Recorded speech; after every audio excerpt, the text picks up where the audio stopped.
Okay, my name is Sam. I'm wrapping up my master's degree.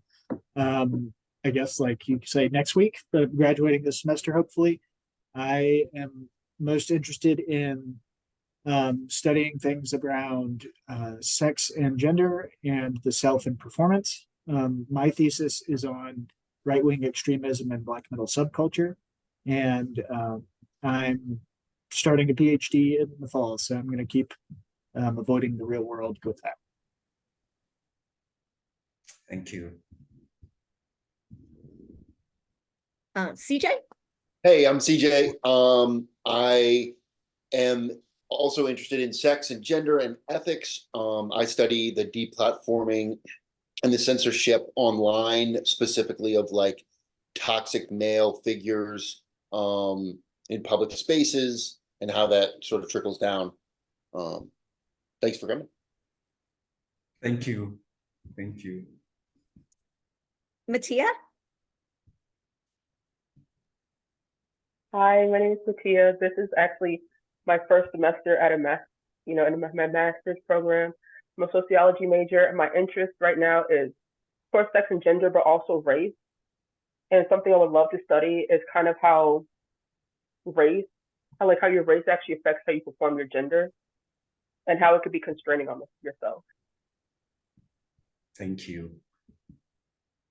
Amaya?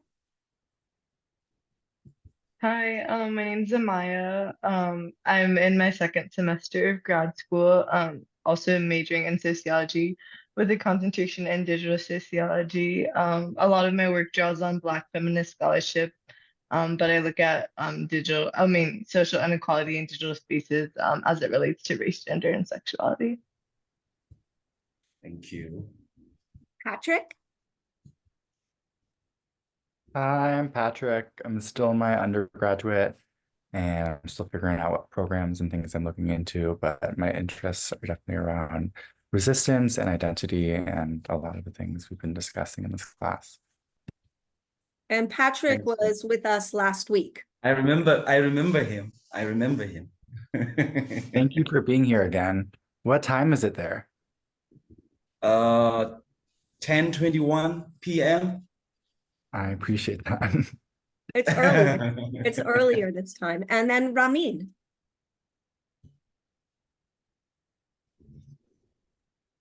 Hi, I'm Ramin. I'm a second year PhD student in media ethics. My field of research is film and media, politics. Thank you very much for your presentation. Thank you very much. Please check your mic. I don't know if it's only me. Yeah, I think it was a little, oh, I think he's going to go in and come back. Yeah. Give him a second. And I'm Susan. And here comes Ramin. Of course, you, Susan. Of course. You know, I remember when I say of course, in the South African Black, public school, system, we got introduced to English language when we entered high school. So when I said, of course, it actually reminded me of something. Of course was one of the expressions, that, would make one really feel so intelligent. When you say, of course, you'd even read. I mean, we did not actually know what of course meant. We thought, you use the expression to confirm. It was an expression that we loosely used, to say, yeah, I'm with you. But little did we know it meant obvious. Now, I remember in this other class, and English was not also taught as a spoken language, we were only taught the grammatical rules of the language and even the literature part, of the English, subject. You would have an English teacher reading paragraph after paragraph, and after they have read a paragraph, we would not even understand, what is said, in what, is being read to us. He would just, give us a Sesotho. Sesotho is my native tongue. It's my native, language. The English teacher would just, after reading a paragraph from a novel, explain to us in Sesotho. So English was never really taught as a spoken language. A few of us had to go an extra mile, and engage in enriching, ourselves, in the prowess to the language. We could not even do it at school. You would not dare speak English at school. You'd be ridiculed as someone who actually wants to, stand out. You think you're better, you speak English. I mean, I didn't go to one of the prestigious schools that were actually associated with the kind of, eloquence that in South Africa, people like myself, speak, the English language in, and would be associated with having, gone to those prestigious, private schools, multiracial schools. We call them Model Cs here. So then one of my teachers, geography teacher, I forgot what question she sarcastically asked, to the class. And then I said, "Of course." And at that time, I didn't know what "of course" meant. And then she asked me, "Do you know what 'of course' means?" Remember, English was not a spoken language, and I was still a tender plant at the time in trying to find my feet in being able to, speak the English language that we were never taught as a spoken language. And I said, "Yes, I know what 'of course' means. It means exactly." So, and then she said, "No, you lie. Of course means, obvious, and there's nothing obvious about what I've just asked.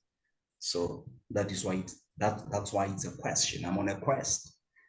So it's one of the things that really sharpened my sensitivity, to language, even English language, even as I taught myself the language, and I became very much sensitive to my, choice of words, and it made me a really sharp listener, to other languages also, to people who speak other languages that I'm conversant, I'm knowledgeable in. So every word for me counts. So yeah, I dig behind words. And well, and I think that's so critical too, really, in terms of like the paradigm that you're going to put forth, because if there's not a word for it in a language, how is it going to convey something that is meaningful or important, especially on more of a cosmological and spiritual space, That is so true. That is so true, because language is one of the major foregroundings to how my body of work is conceptualized, because that is the entry point, because words are doorways or gateways to concepts. Words, in any language are gateways or doorways to concepts, because they were born of concepts, preceding them. Concepts that had, imagery, to bath in, before a word, is created, produced, articulated, and forms, part of the articulation in any given discourse. So it was on that premise that I became critical of the academia within the context of my critique being within the context of decoloniality. And I found discourses in the academia that are geared at decolonizing, both institutions and their epistemological content, researched on, disseminated. I found the decoloniality discourse in those spaces to be a non-starter discourse, in a sense that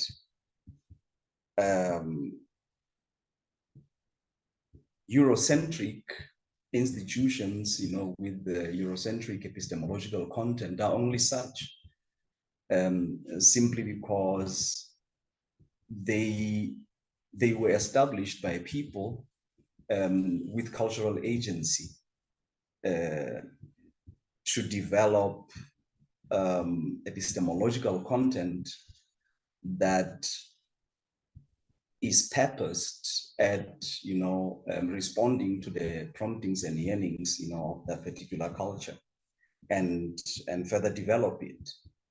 So once we understand principles of things, we will be in a position to distinguish between what we were alienated from, what we were disconnected from, that we need to have ourselves restored, back to, and what other people brought as hegemonic, as universal, that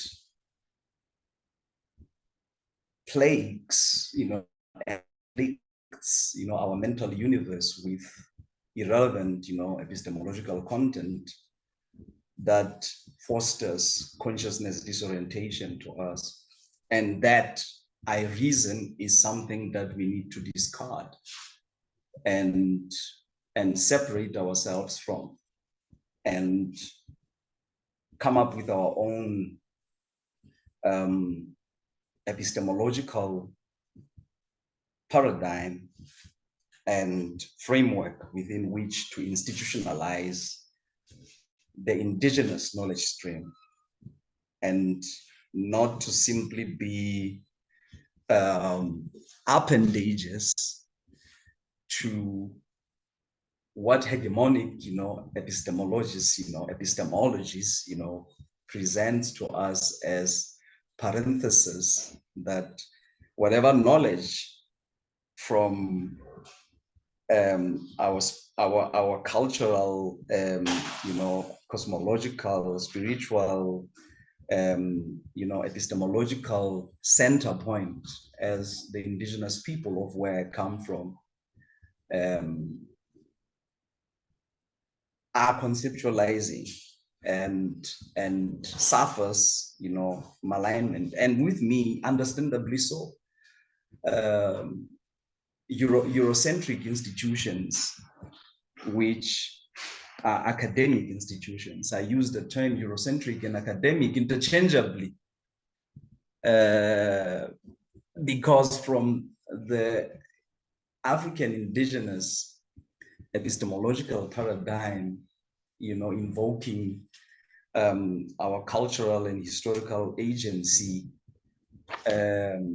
there is nothing academic about the learning and teaching space. There's nothing academic about studying. There's nothing academic about scholarship. Why am I saying this? That's why I find decoloniality discourses in academic spaces to be non-starter discourses, because I come from a vintage point that says, instead of decolonizing academic institutions, you de-academize your concept of knowledge and start establishing, your own institutions that will respond to your promptings and yearnings, to your aspirations, and help you solve your problem, and which will produce the type of education that will help you solve your problems in consonance with how you have cultivated a way of life and different, areas of practice through which that way of life has to ensue. So there's cultural agency to that. And then I also critique the notion that certain, knowledges, are universal. They don't have any cultural preconceptions, cosmological preconceptions, aesthetical, preconceptions that are culture specific. The abstractions that are being aired out and assumptions are made that there are certain knowledges that are racial, trans-cultural. So I argue, no. Academia.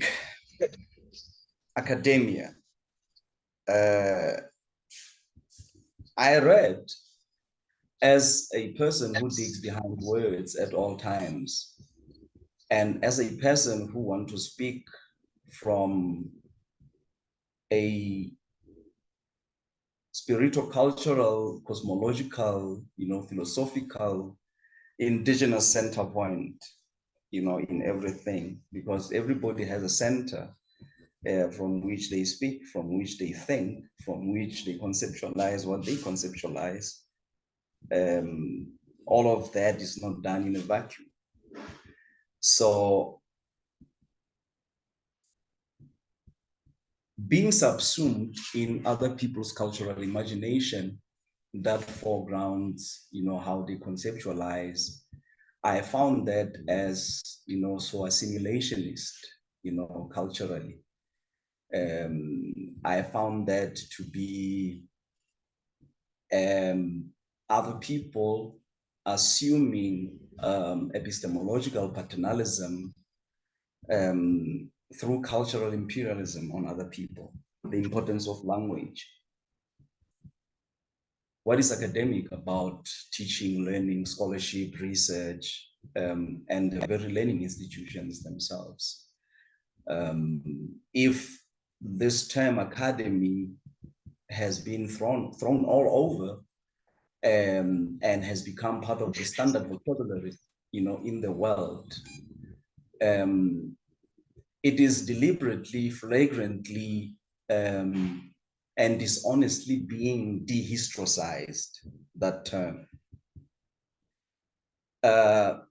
Plutarch in ancient Greece, one of the Greek biographies and essayists, in his work, the biography of King Theseus, or Theseus, the work is actually the one that actually got me critical. So very critical of, the use of the term academic as a standard term to be used and, in reference to everything that has to do with education. Regardless of, where you may find yourself in the world, regardless of the center. You are calibrated, culturally, cosmologically, spiritually, to think from, to feel from, to walk from, to build from. In that story, the biography of King Theseus, Plutarch introduces us to a story of a girl called Helen who was abducted by King Theseus. King Theseus was a very wicked and ruthless king who adopted the girl called Helen. The two brothers were enraged and went out of the way to look for their sister. Prepared, armed, and they mobilized as much as they could to fight, to have, their sister back, to find where King Theseus has abducted their sister Helen. And then we get introduced in the story to a character named Academos, who actually met the two brothers on their way to search for their sister Helen. He's actually the one who assisted them with intelligence information that they required about the whereabouts of King Theseus, and his kidnapping of their sister Helen. And then they succeeded in finding Theseus with their sister Helen. And because of this story, the long and short of this is, because of this story, in the olive groves of Athens, a gymnasium that was established there was named after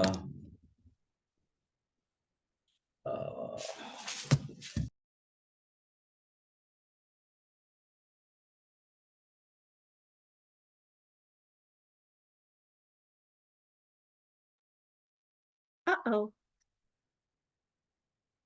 You always wonder if like somebody's battery is going dead. Oh, sorry.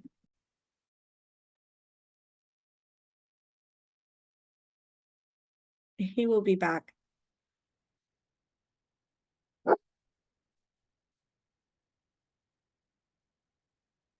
And this background story is really important for really kind of the contemporary philosophical underpinning of what Itu is going to call the ThT or the ThT as the African Egyptian, from Kemet, center of learning.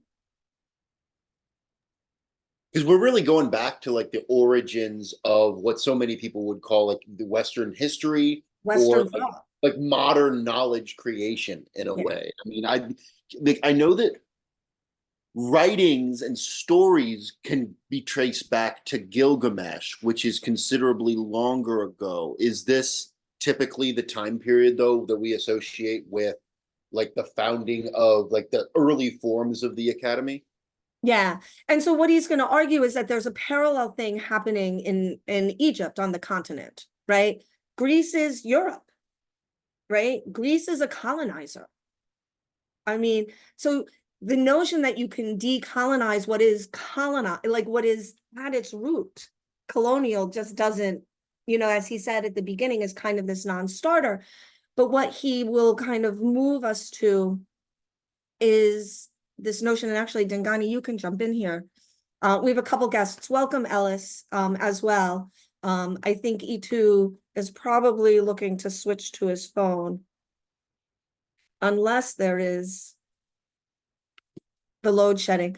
But what Itu essentially asserts is that within the kind of African mythology and cosmology, there are these, kind of akin to like the Greek gods, there are the Egyptian NETERs, which are like a god, but like even bigger in kind of concept, right? It's like a conceptual principle. And from that space emerges kind of the ThT as one of the specific NETERs. And that is essentially the formation of this kind of notion, and again, Dingani, jump in, that what is academic is European, is Greek. It dismisses anything that is not in alignment to that.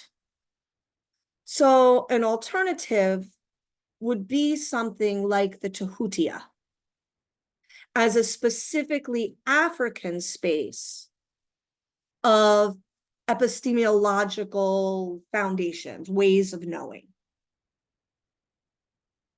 And that to really kind of have that the academy essentially kind of engages in like an epistemic genocide of anything that is not academic.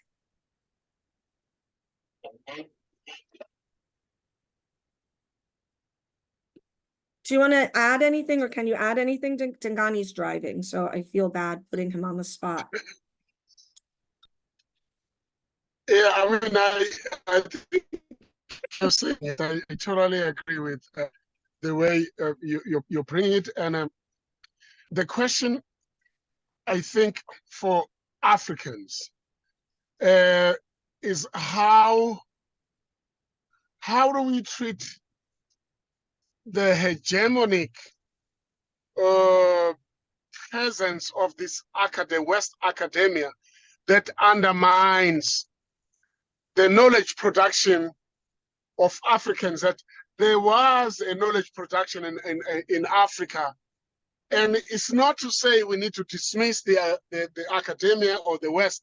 Is that this Western academia ignores the African knowledge production. And then now the only knowledge that we have is the Western knowledge. Now, if you think about, because he goes to psychology, he goes to Itu's back. philosophy. Actually, Dingan, Itu is back. Okay. I'll leave it there.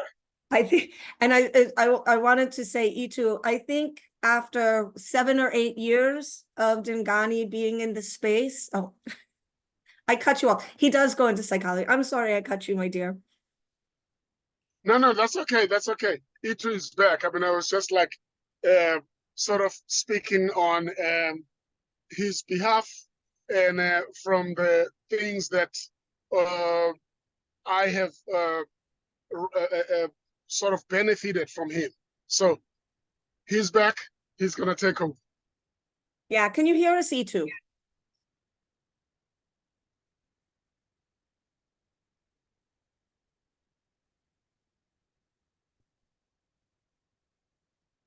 Oh, and Ellis popped out.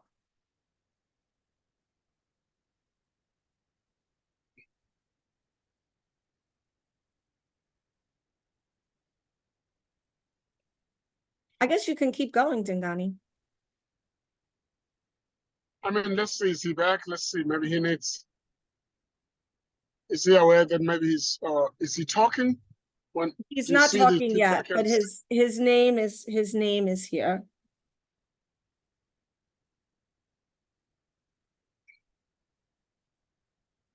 I'm WhatsApping him. Okay.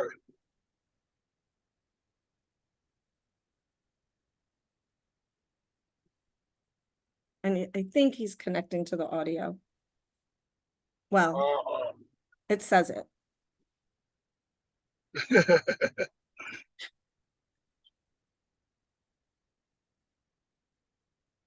And South Africa always has like a problem of short layering. The electricity is always a problem too. So it may not just be the network. Yeah. We were talking, though, that there hasn't been load shedding for a few days as things get closer to the election, maybe.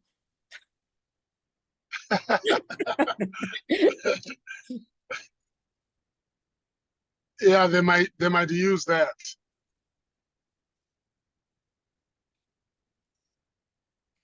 Because I just don't think you and I can do this argument justice in. No, because especially the background, you need the background that he was beginning to lay. And I know it's like he goes far away, but I think that's what you need in order to make the argument. I think we can talk about what he's arguing, but I don't think we can lay the background that will make the philosophy that he's arguing from as clear as he does. Oh. No, because even the notion of the NETER not being, it's, you know, it is a principle, it is an essence, it's above and beyond anything that we have, like going back to what Itu was saying at the beginning, like words for. And if you don't have the words for things, you can't form the conceptualizations. And so you're going to have almost in a priori sense this mismatch. And you actually cannot even solve your problems because we are using a wrong tool. That the problems that the people are facing, they are rooted in their where they live, and the solutions, they may not bring some other things from outside, but they must be rooted mostly from the local. And we see a lot of problems with that in Africa. So it's a very good jump shot of maybe getting something else new. And it's so radical and it requires space and conversation and critique.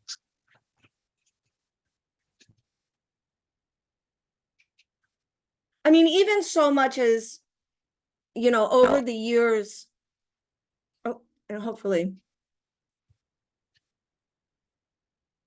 the notion of the critique of Garveyism. Oh, here we go.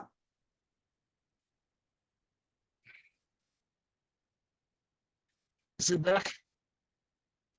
He is ish. Itu, can you hear us? Oh. And for students, it's very important to know or to remember that he needs a critique. He wants to build this argument. So he wants to challenge. He wants people to bring in. And now we're losing Dingani. We're losing you, Dingani, but Itu, you're back. I think Itu, Dingani and I have been good students, so we were able to kind of like talk a bit. Can you hear us, Itu? Yes, I can hear you.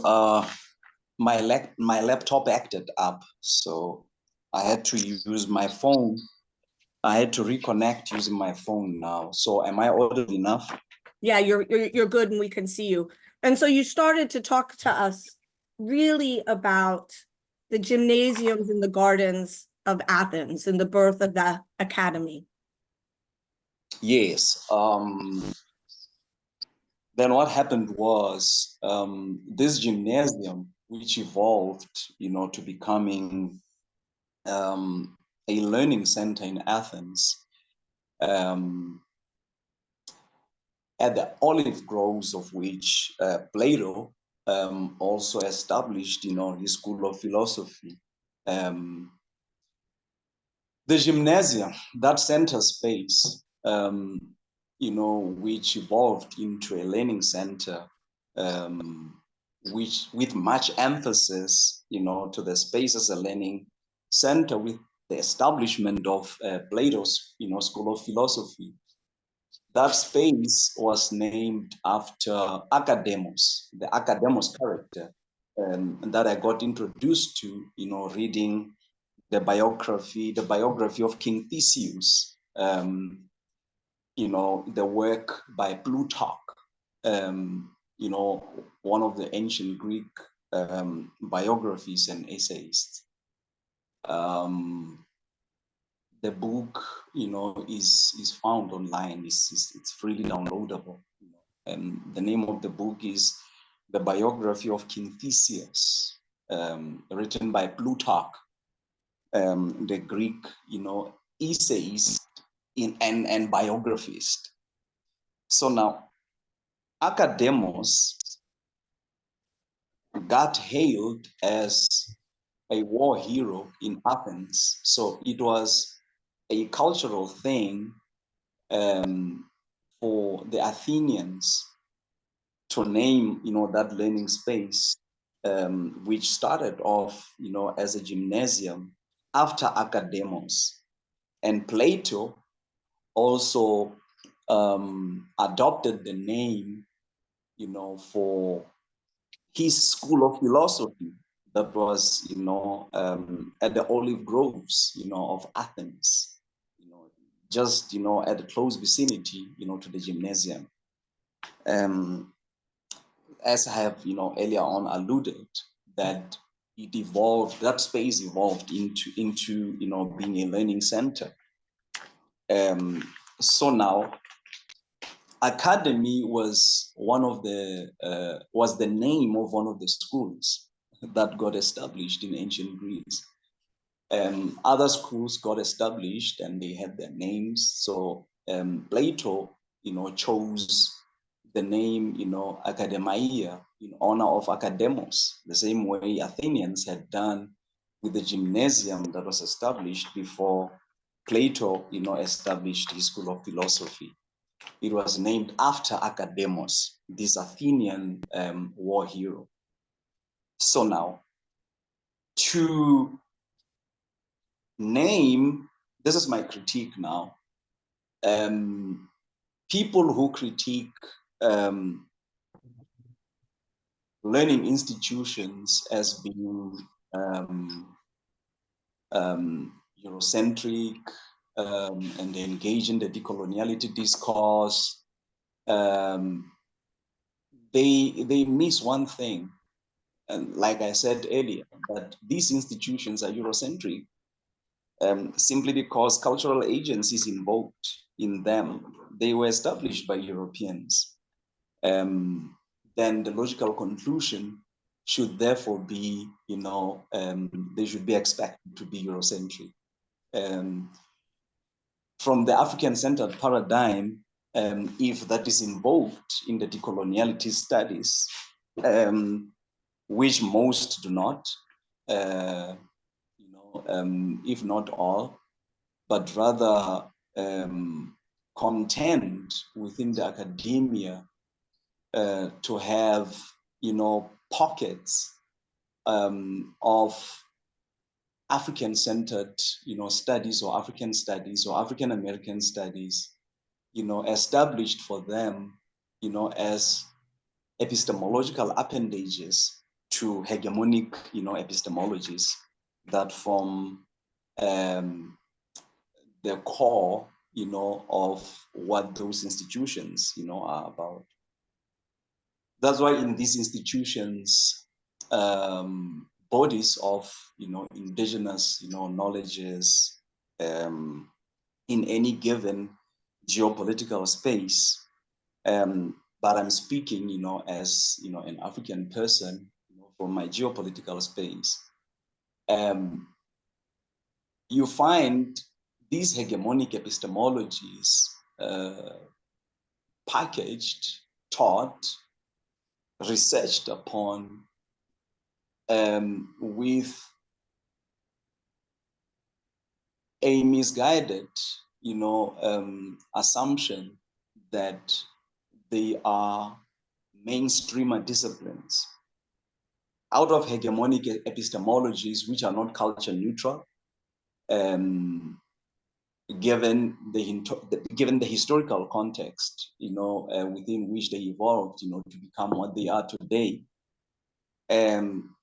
it is assumed, and wrongly so, that they are mainstreamer, discipline. Psychology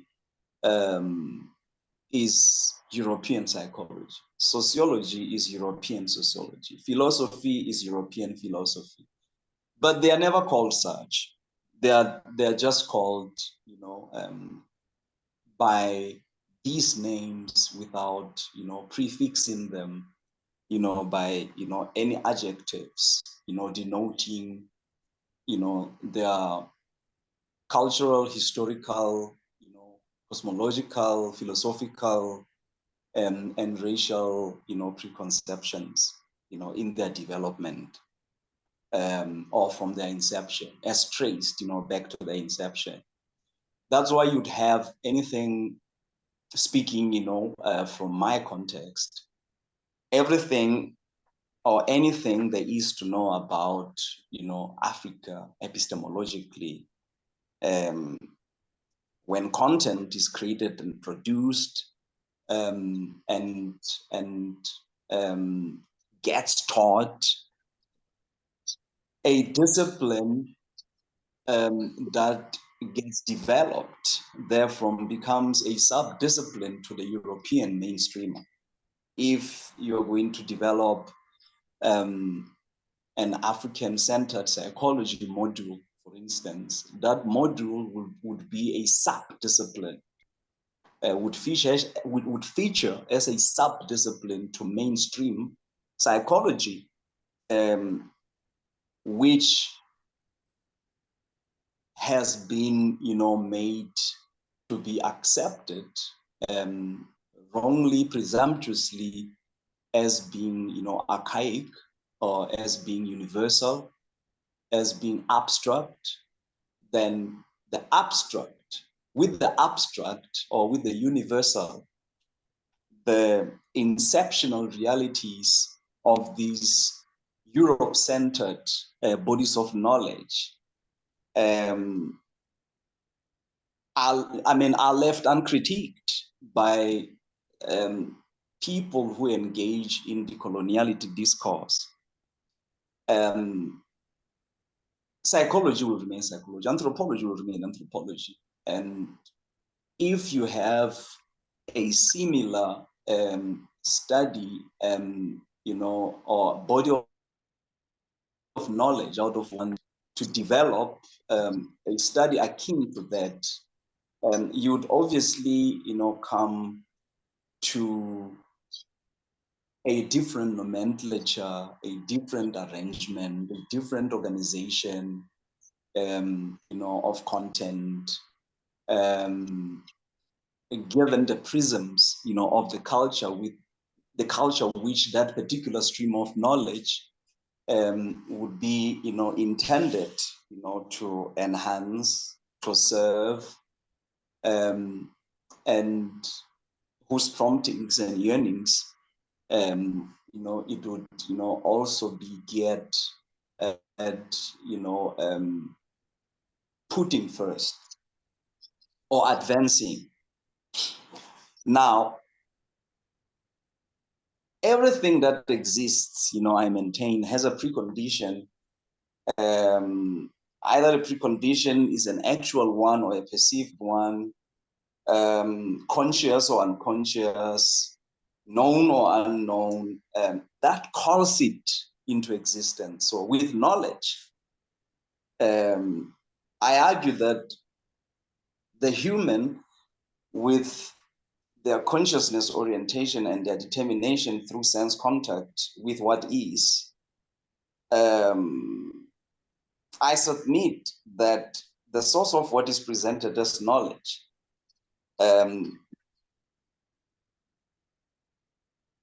is given recourse to that. Different groups of humans would, I further argue, have their own epistemic centers from, whence they seek to make sense of their ontology, and that is, how they determine things exist or not, as well as the classification of existence itself. So each one of us has a center point that would foreground, their lensing, in how, they look at the world and what they see through that lensing, looking at the world. So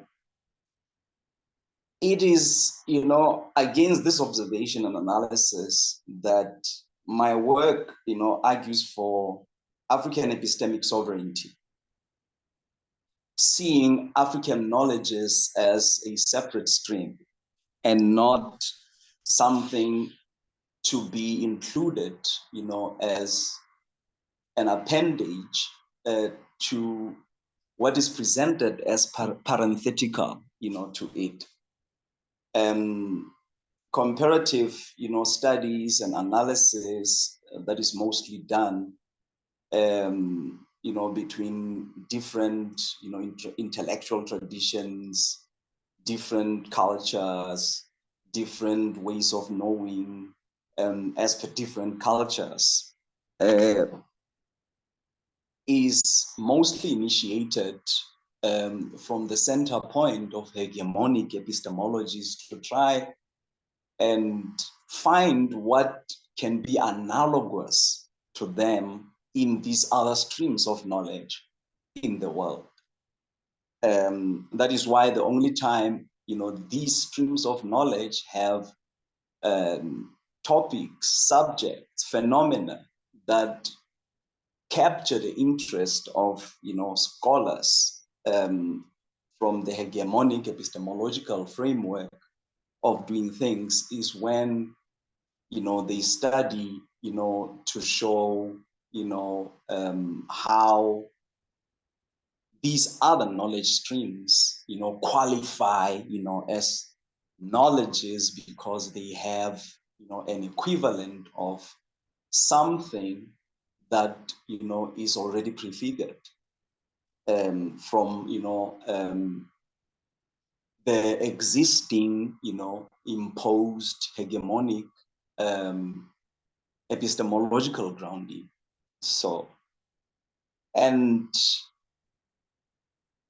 it is further against this background that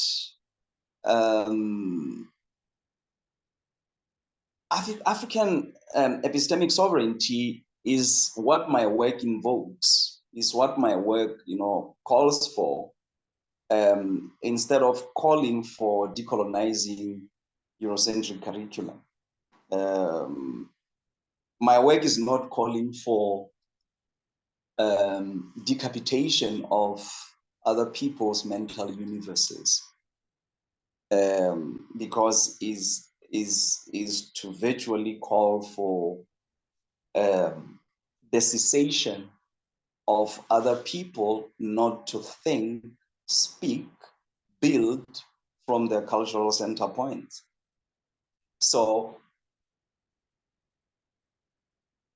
African-centered sovereignism is my ideological outlook,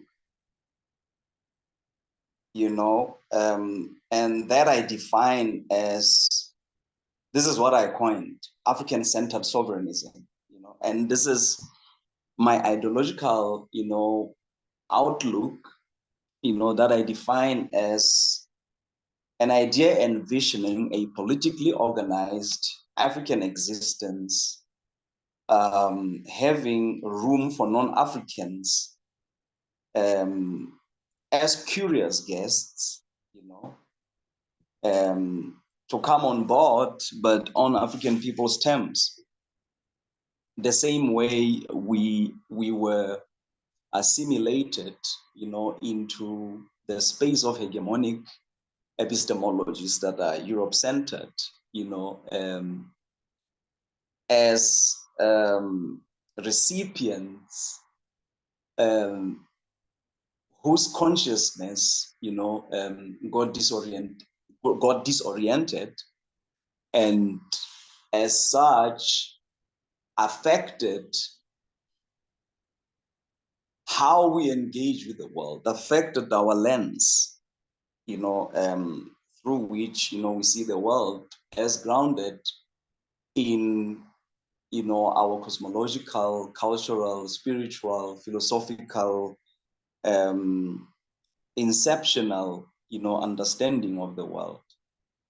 So before we go anywhere else, I argue that we can only engage effectively, efficiently, productively, purposefully, in any epistemic space if we hold our own and we invoke the African autonomous thought and theorize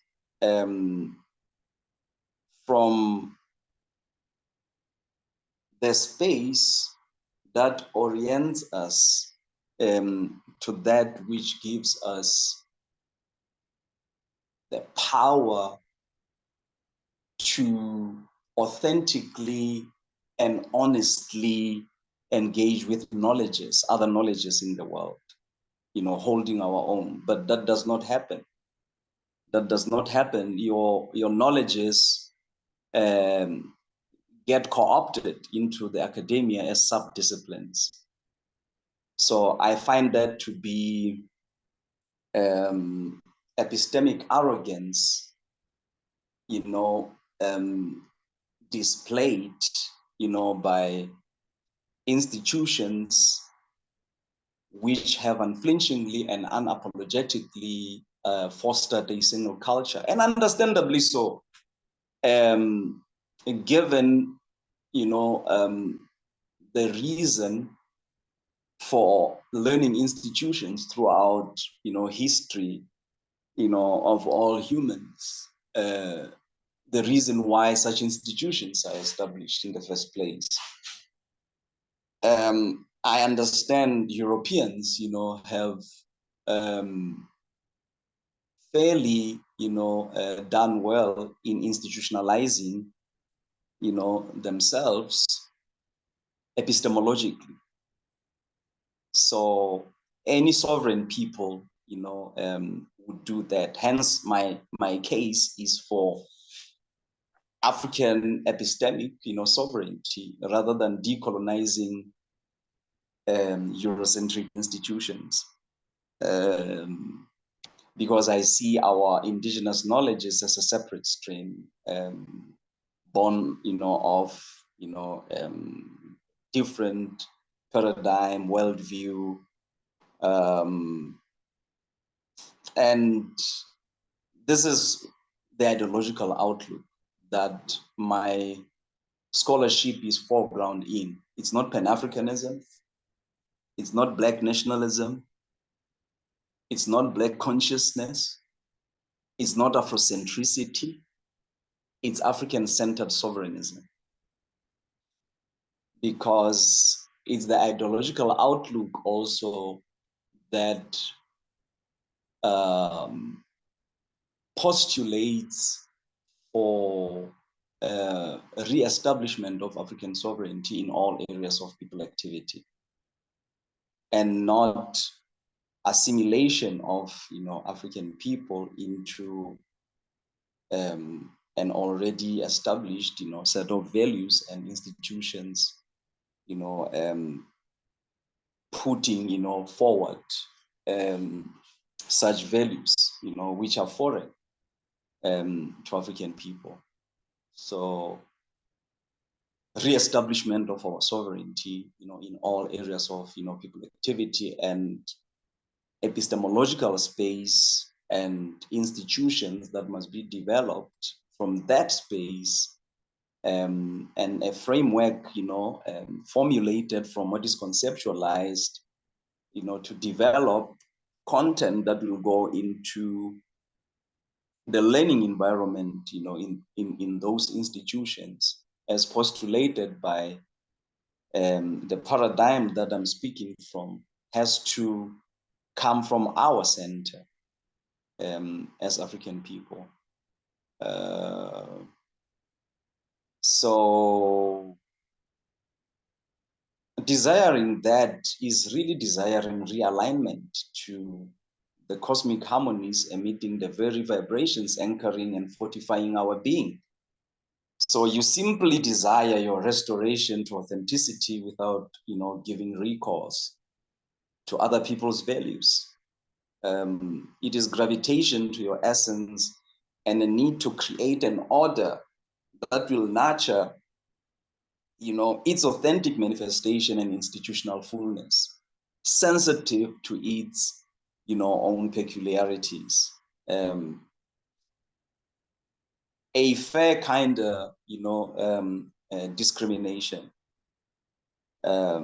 So what my scholarship also seeks to show is what is based on the critical analysis engaged in, and that is the world as we know, with all systems put in place to run it, and what and how certain people think is ontologically I reason that is ontologically applied knowledge. That is ontologically applied knowledge. And hegemonic epistemologies will also,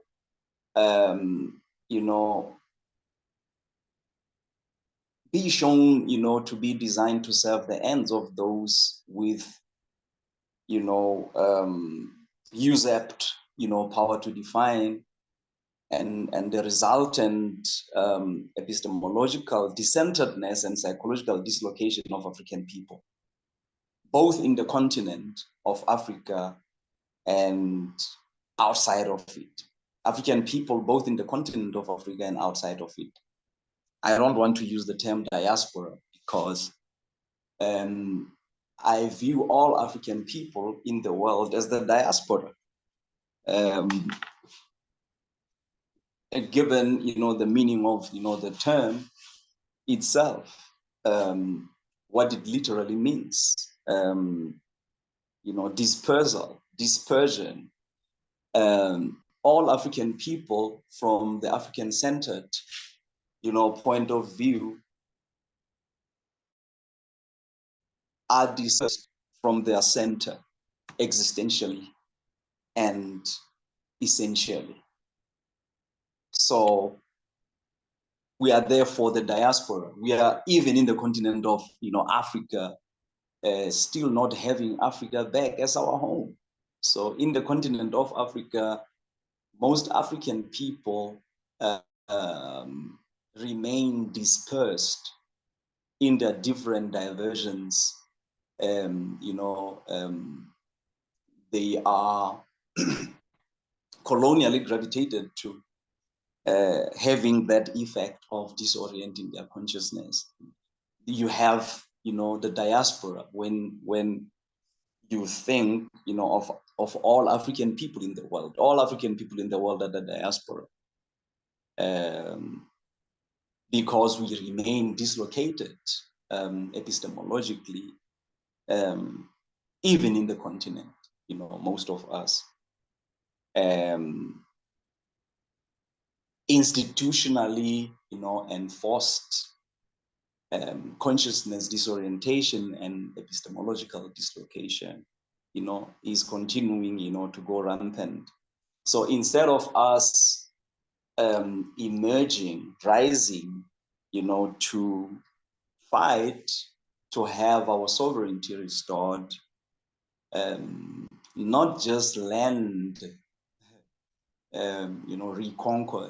reconquered, not just land repossessed. We, like any other humans in the world, are not orbitless organisms. We have paradigmatic orbit that we intellectually, culturally, and spiritually exist in, that also has to be restored and given and be given, institutional fullness, through which, it expresses itself. So now, I further argue in my work that, like I alluded, earlier on, that the discourse in the academia is therefore a reformist non-starter. There's nothing revolutionary about it.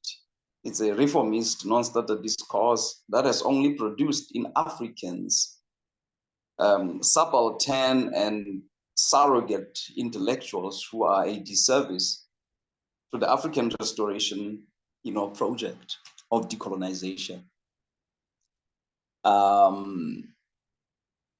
I also seek to show how even psychology from the African indigenous paradigm proceeds that African indigenous epistemological traditions are a separate knowledge stream necessitating for the establishment of an autonomous African-centered, learning institutions as the first step to herald the African restoration on a quest for the re-establishment of African sovereignty, and not a mere Bantustanization of African indigenous knowledges within the academia.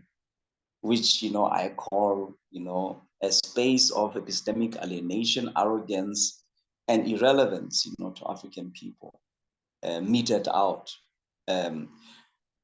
Then I use the term Bantustanization, referring to what African indigenous knowledges have been reduced to, in the academic spaces. So by Bantustanization, my explanation is this: then the word Bantustanization, I use it as a noun, for which the verb would be to Bantustanize. So this is a tangential adaptation of the word Bantustan for my use to show the inadequacy of the decoloniality project in Eurocentric learning institutions. A Bantustan, also known as Bantu homeland, black state, or simply homeland, was a territory that the National Party administration of South Africa, the apartheid regime in South Africa, set aside for Black inhabitants of South Africa and Southwest Africa, now Namibia, as part of its policy of apartheid. So Bantustanization of African indigenous knowledges, in a form of African Studies Department, African American Studies Department, Africology Department, within the framework of Eurocentric institution, shows how hegemonic epistemologies continue to exert, their arrogance, because everything epistemological from the indigenous people becomes a parenthesized, subset of its European mainstream. So this is what my scholarship entails. So it's not academic, because I don't use that term, academic. I don't use the term and its variants, for the simple reason that it's a term that invokes other people's cultural imagination. It's a term that intimates, other people, to their origins, as mothers and fathers of knowledge, that they lord, over other people's heads. And it is called academic. It might seem, for people who are not symbol literate, it might seem an innocent, word, academic, this has to do with, the sophistication, through which people penetratively and dissectively engage, in, learning, in research, in teaching, in, being students, critiquing, asking questions. No, it is not. If you are symbol literate, the minute you say academic and in your own language, there is no culturally corresponding image to that term. The term, if you dig behind it, ties you to other people's cultural imagination.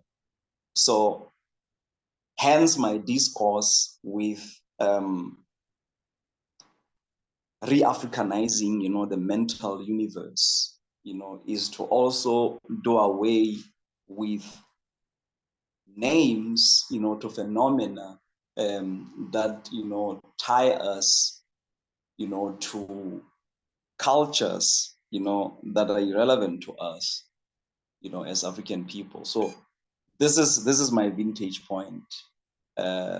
So, and informed by this kind of analysis, I maintain that there's an urgent need for African people to wake up to the shocking reality that, we live in a world that rotates on an axis of other people's definitions and images. And the implication being, mentally, spiritually, culturally absent African existence, This is the resultant effect of that. In other words, African people living as empty and obliging shells, as in Steve Biko's words, empty and obliging shells, in all areas of people activity. African people as products of falsified and controlled consciousness through miseducation under European intellectual hegemony. Now, instead of using the term, academic to describe my discourse as a scholar, so I use, the term ThT, which I actually adapted. It's an adaptation. This is not the original use of the term. As a cultural, activist, also as a cultural thinker, I also know that culture never precludes innovation. So in ancient, Black Egypt, Kemet or Tameri, as it was known, by different name, in their spiritual cosmology, they had a quote unquote pantheon. It's even an inappropriate term to use. A pantheon of deities, a pantheon of quote unquote gods. We don't even find the term God in our language, or a word that has conceptual affinity with what got introduced in the 5th century with the conversion of the Germanic tribes to Christianity as God in the translation of the Bible, to German, with the conversion of Germanic tribes to Christianity in the 5th century. So we don't even have a word for that now. The NETER, wrongly, translated God in Egypt, these were anthropomorphized principles of life. These were not actual, historical, figures.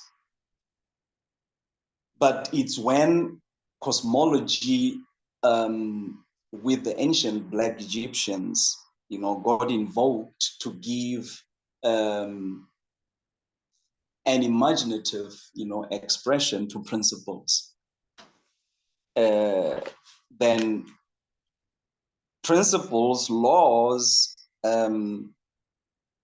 ordinances, got anthropomorphized. The invocation of cultural imagination that I alluded to earlier on. Now, you have the NETER, then each NETER, representing or embraced as a muse to a particular, aspect of life. ThT was among the NETER, so-called gods in ancient Black Egypt.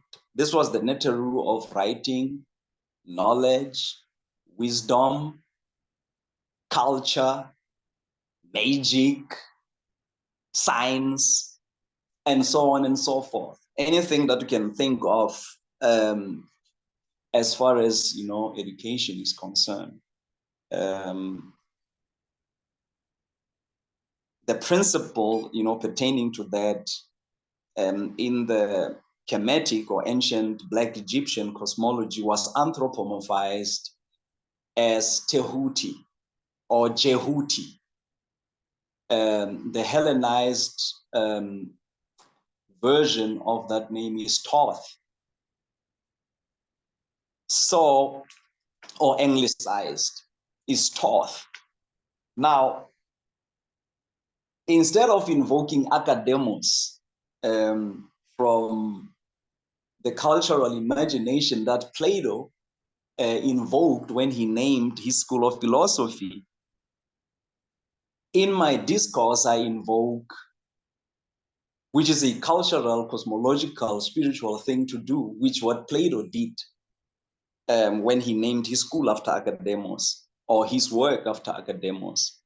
So I invoke ThT And my adaptation, to that name is an adjective that I came up with, and that is ThT. My work is ThT. I describe my work of developing an African-centered epistemological framework as ThT.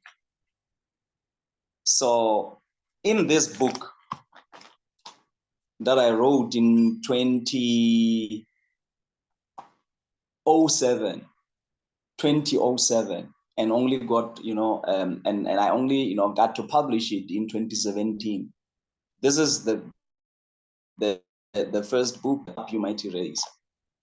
Then I succinctly, in this chapter, seizing the power to define the new Black Order Dictionary of, education, define these terms, as follows. ThT, an important NETER, quote unquote, God in Kemet, and that is ancient Black Egypt. He was associated with writing, knowledge, wisdom, culture, science, art, magic, and so on and so forth. Now, there's a term that I also coined as an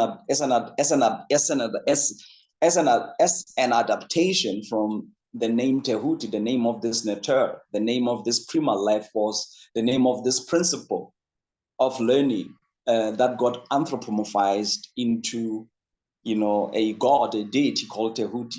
Then I use the term here, I coined the term here, ThTia, as a noun, which refers to the environment or community that is concerned with the pursuit of research, education, and scholarship that is African-centered. An example of the use of the term ThTia, I provide here is, she spends most of her time in the ThTia. He is in the ThTia. And another term is ThTics, another noun. ThTics I define as activities, studies, or pursuits relating to the amassing of research and production and or dissemination of knowledge that is African-centered, geared at establishing African-centered education. Another noun, ThT. Now this refers to a person who engages in activities, studies, or pursuits relating to the amassing of research and production and or dissemination of knowledge that is African-centered, geared at establishing African-centered education, e.g. Dr. Henry Clark is a ThT of the highest eminence.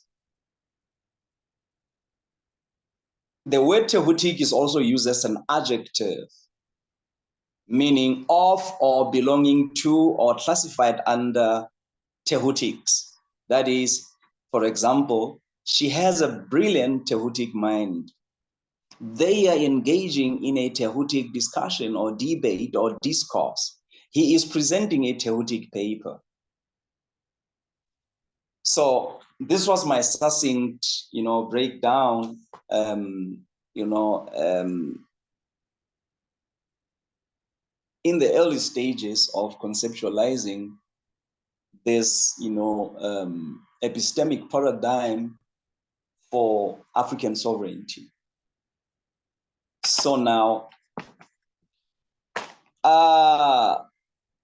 this is to lift the veil, on the word academia, etymologically, and given the cultural value and aesthetics, attached to the word, encapsulated, in the word, and how the word is representative of a single culture.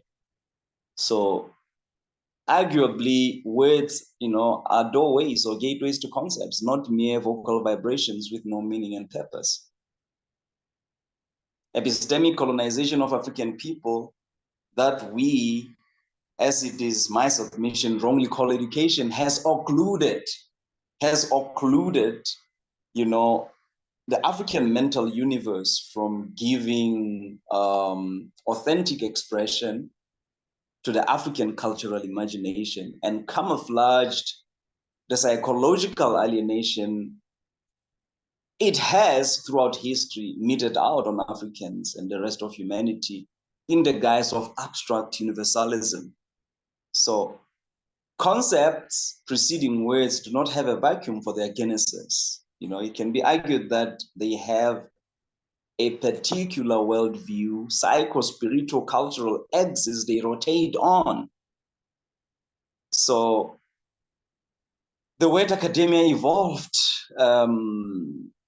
historically from a mytho-cultural milieu that has already, upon its conception, dressed it up with the insinuation, you know, of a single culture's supremacy. So this is, you know, when we started with this conversation, you know, with me as, you know, the icebreaker, you know, inviting you in, introducing you to my work,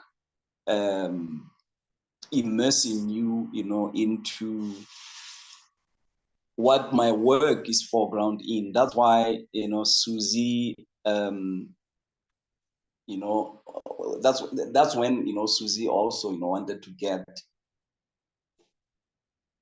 the framing, you know, that I use, de-academize, you know, correct. And I think she was saying de-academitize. So it is de-academize. So my discourse is not aimed at decolonizing Eurocentric institutions or Eurocentric curricula, but at de-academizing, you know, the African epistemic thought and recenter it, you know, back to the African epistemological center, drawing from the African indigenous knowledge streams, and invoking a sense of innovation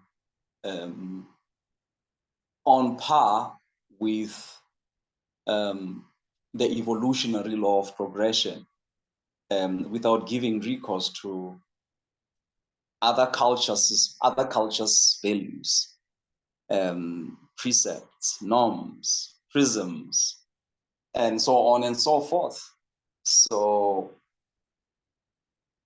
now there's something that Ngugi wa Thiong'o, a Kenyan, you know, a novelist, says, you know, in his book Decolonizing the Mind, and I would like to share this quote with you, still on the language and why language is so important, why language is not merely a means to communicate, but language is also, you know, a means, you know, to share knowledge.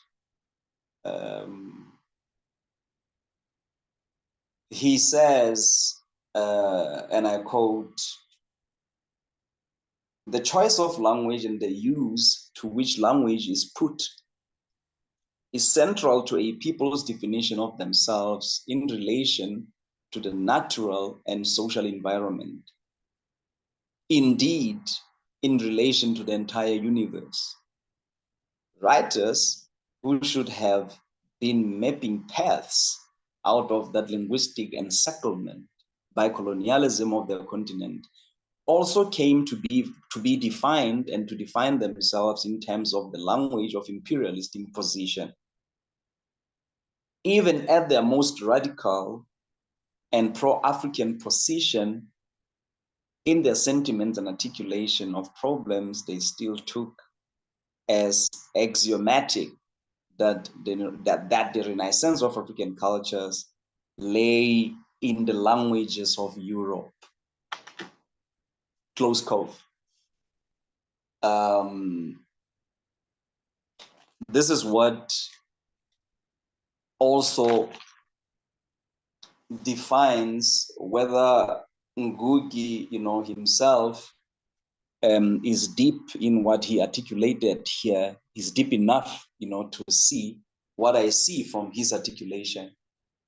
I don't know, but this is one of the meditations that I came across that has marked the parting of ways, between my work and the work of Pan-Africanists, Afrocentrists, Africana existentialists, Black nationalists,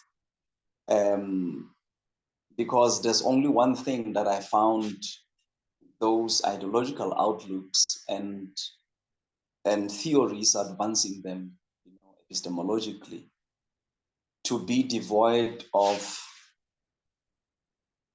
African-centeredness, in them.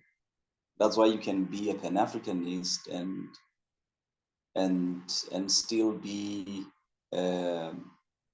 plagued with, Abrahamic, religious thought. You can be a Pan-Africanist and still be anything, non-African. There may be, not that it is wrong to be a Pan-Africanist and embrace a non-African intellectual tradition, e.g. Marxism, Marxist-Leninism, anarcho-syndicalism, existentialism, and so on and so forth. I know I'm opening a can of worms here.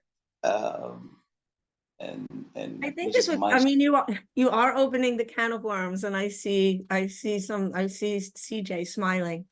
But maybe this is a good place to kind of move to people who have questions, comments, and I think it's a nice juncture. That is what. Can I be excused for a minute? I need to go to a private comfort place. Okay, actually, we can all maybe take a second. Just 2 minutes. Okay.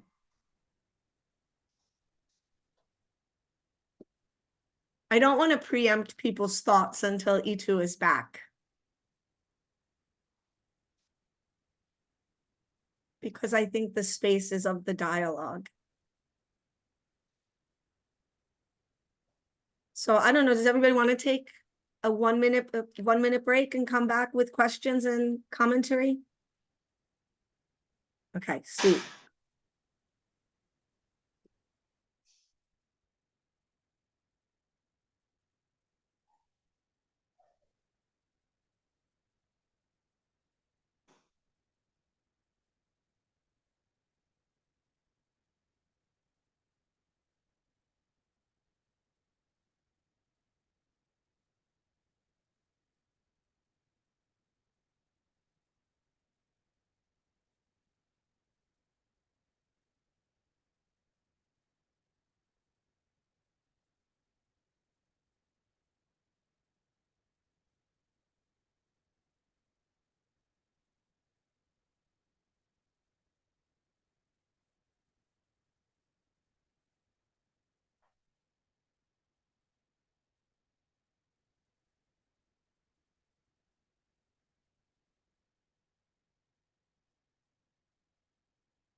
Dingani, are you following at all City Real Madrid?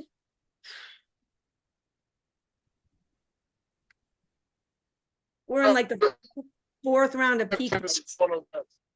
I didn't know how to. Oh. PKs. Oh yeah, like the 3rd time over. Whoa. So 1-1, the 1st round of PKs 4-4. Wow. Ooh, and we're back. Is this the final? No. But I mean, this is, it's knockout. Okay, Itu is back. Yes. All right. I told everybody to take a little bit of a break so we can wait. Yeah, and let everything sink while, they take their break. And I see CJ's smiling face, so I'm excited. And like we said at the beginning, like this is really about engaging in the engagement of the critique. So Yes, much expected. Very much expected. so folks, just jump out. No, they'll come back. Thank you so much for speaking about this stuff. It's really made a lot more sense over the course of the last hour and a half. Some of the stuff that I've been reading here. My first question is, I'm wondering so we've got the academy that comes from Greece. We've got ThT that comes from ancient Egypt. And I would say we would probably all agree that, localized forms of knowledge in tribal settings across the globe, sort of, all of these different groups throughout history have been producing their own knowledge to some degree in various forms. I was wondering if you consider there to be any other major form that sort of makes it distinctive, like you described the ThT and Academos. Like, is there a third one? Maybe something like Confucianism or something like that, maybe somewhere in the Far East, another form of epistemic knowledge that sort of has a similar trajectory?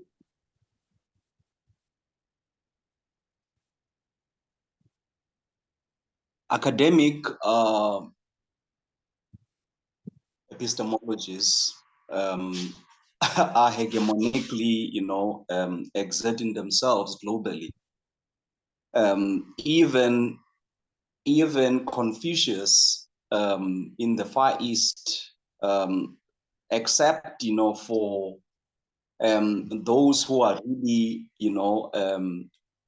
stringently culturally centered, they would treat that as part of a separate knowledge stream that is in no way to be diluted with subsumption into the academy or the academia, which has a cultural inceptional center in Greece. So my invocation of ThT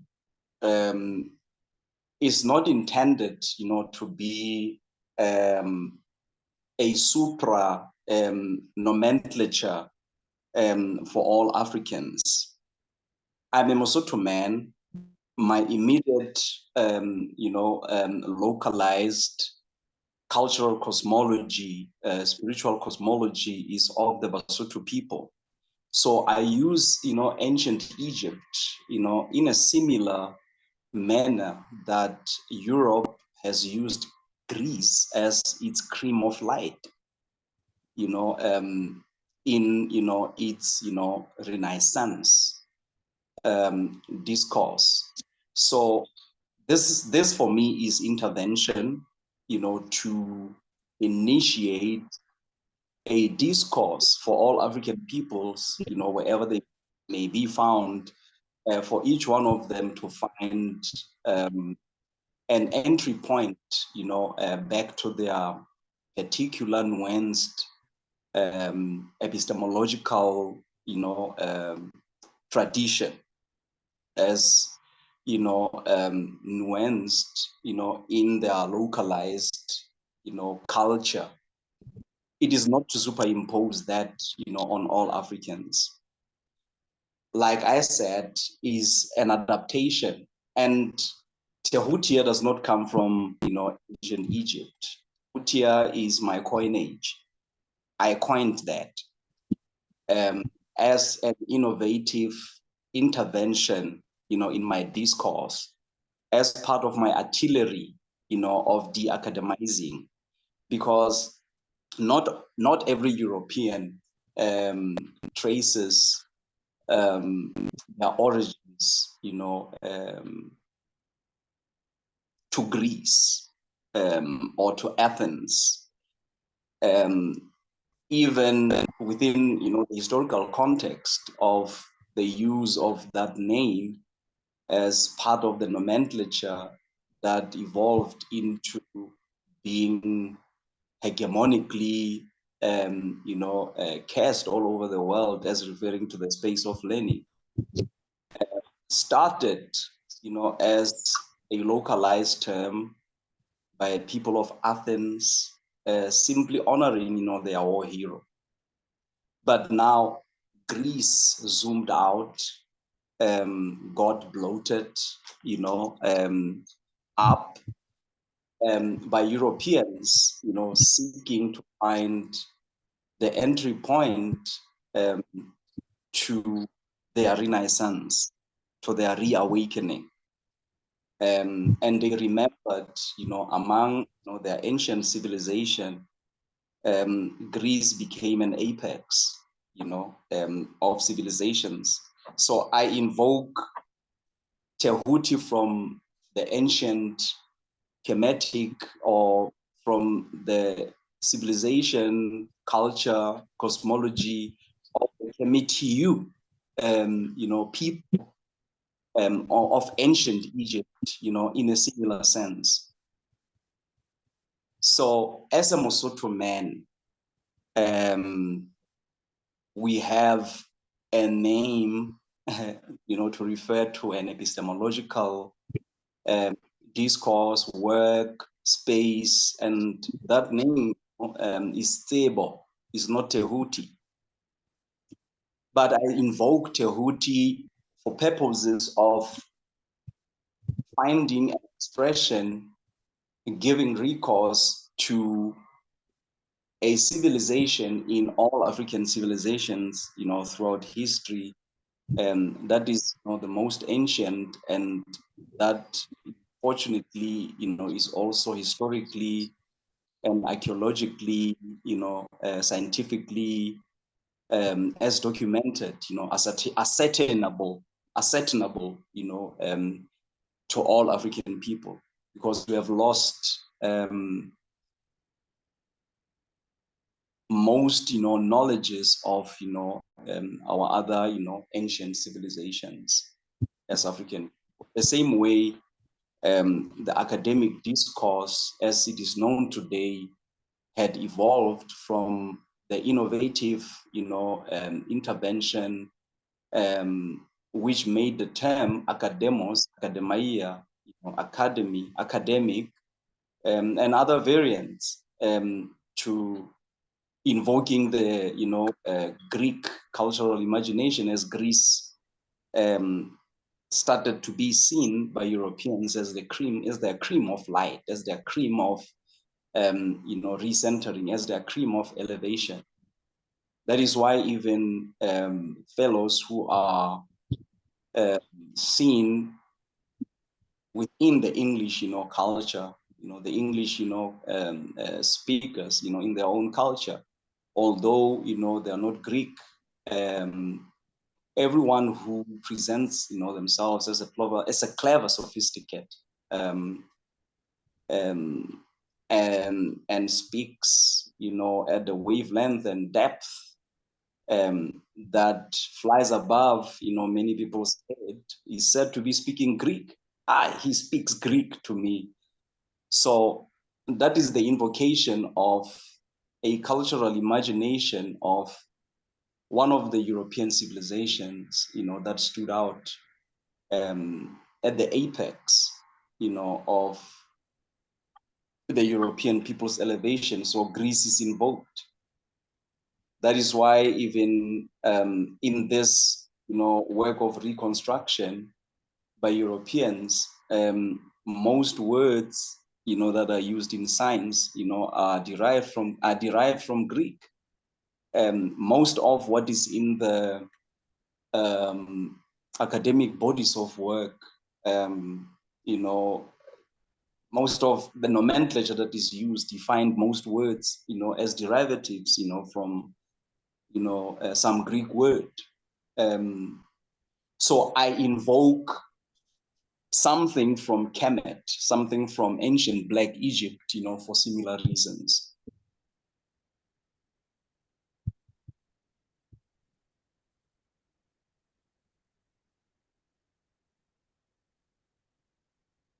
I don't know if that has answered your question, and I don't know if you might, you know, want to engage further on that. No, that's wonderful. Thank you so much. No, you're welcome.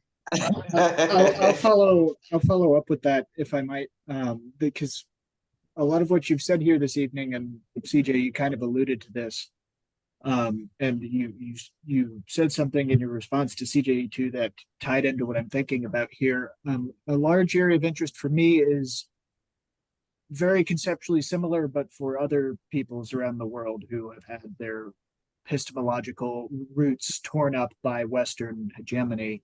I'm thinking about, you know, pre-Christian Europe or the New World before colonization and indigenous ways of knowing and things like that. And Susan will tell you, I talk about this all the time, but so much of that, to use your words from just now, is lost knowledge. So much of it has been destroyed and it's not something to which a people can revert because it's gone.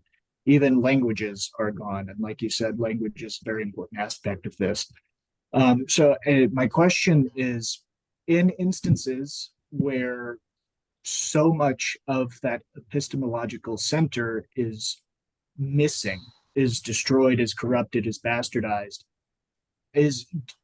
are we to take that what is left and reconstruct around it? Are we going to have to integrate it to some elements of the hegemonic epistemology, or is it going to be a reconstruction with Western flavors where voids were left from the historical record?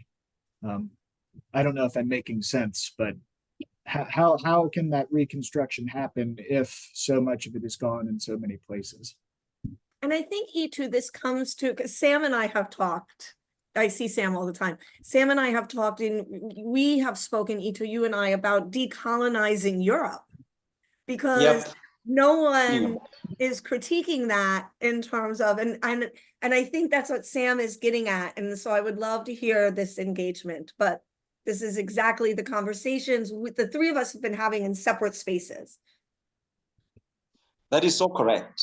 I was also, you know, immediately, you know, reminded of, you know, that conversation we had about a week ago. It's not only Africa. I mean, this kind of, you know, epistemological framework, you have to understand that I contextualize it to the African center. I contextualize a need for the work of reconstruction with what is left, you know, of, you know, African people, you know, in their knowledges. And also getting back to what I had said earlier on, my notion of culture, I see culture as not precluding innovation. I see culture as a people's, you know, means, you know, to cultivate a way of life. They want to have their lives, you know, conveyed, you know, through. This is to also invoke the African autonomous thought, for the African to think autonomously with what he has left, you know, of all that he lost, and begin to align that with the evolutionary law of progression. And evolution in this instance does not have what is already established as a standard to align yourself with, but because what has already been established as hegemonic. has its cultural, preconceptions that, I have spoken at length, about, has, racial, nationalistic, the concept of nationhood, even Europeans themselves, as it later on evolved into, political, nationalism. We are Europeans. These were Germans, French, Bulgarians, the Brits, but they came, to politically construct nationhood, in what is called nationalism. This is a response to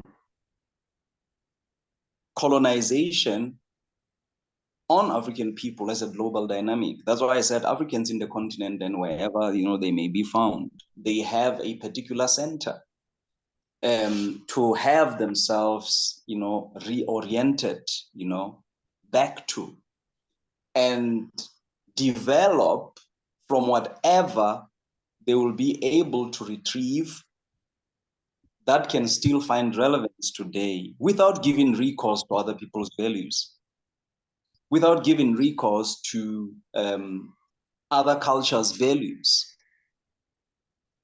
If culture has to be reinvented, so be it, but let the work of reinvention be the work that is sovereign and autonomous, to guard against the perpetuation of what Susan in our conversation, in one of our conversations, eloquently, referred to as intellectual subservience. The bastardization that you are referring to, the hybridization you're referring to, the hybridizer, because every process, has a person or people who initiate it, and hybridization itself, the epistemological admixture that even Europe itself experienced, to have today what is being critiqued as Eurocentric, although Europeans were never a monolith. That was a social, political product, of certain occurrences in history, that has, resulted in the crystallization of this nation that was politically constructed. So the ThT discourse is not apolitical. And I am using the term African loosely also because the word is also not indigenous, to us, because we never had a continentalist, identity. Continentalist identity becomes a necessity. By continentalist, I must not be confused to imply that my discourse is of, African continentalism, like Kwame Nkrumah, to refer to African people or an African person as whoever is born, and, as including also those who are by international law naturalized, to Africa, although they are not the aboriginals, to Africa. So I use the continent as the epistemological, center point in my discourse, not just as a landmass, an epistemological center points that identifies the indigenous, the aboriginals, of this continent as Africans and nobody else. So we never had that in the pre-colonial dispensation. Even African-centeredness that I'm talking about is just a rallying and mobilizing, and organizing theory to say to African people, be self-defining and without giving recourse to intellectual traditions as tools of, analysis and engagement with yourself, to define yourself and autonomously interpret your own reality. If you're at the point where you need to reinvent yourself as an African people, as an African person, or as African people, then do so autonomously, do so sovereignly. Because now hegemonic epistemologies are imposed, are even imposed by some of the people who are themselves, coming from originally, if their lineages can be traced, they come from cultural milieus that, if they are to insist on recentering themselves, back to, they would also discard the term academic and its variants. They would also have a course for decolonization. A Germanic, person would want to decolonize, themselves from, for instance, Abrahamic religions. A person of Gothic, descent would want, to decolonize themselves, from even supra Greek veneration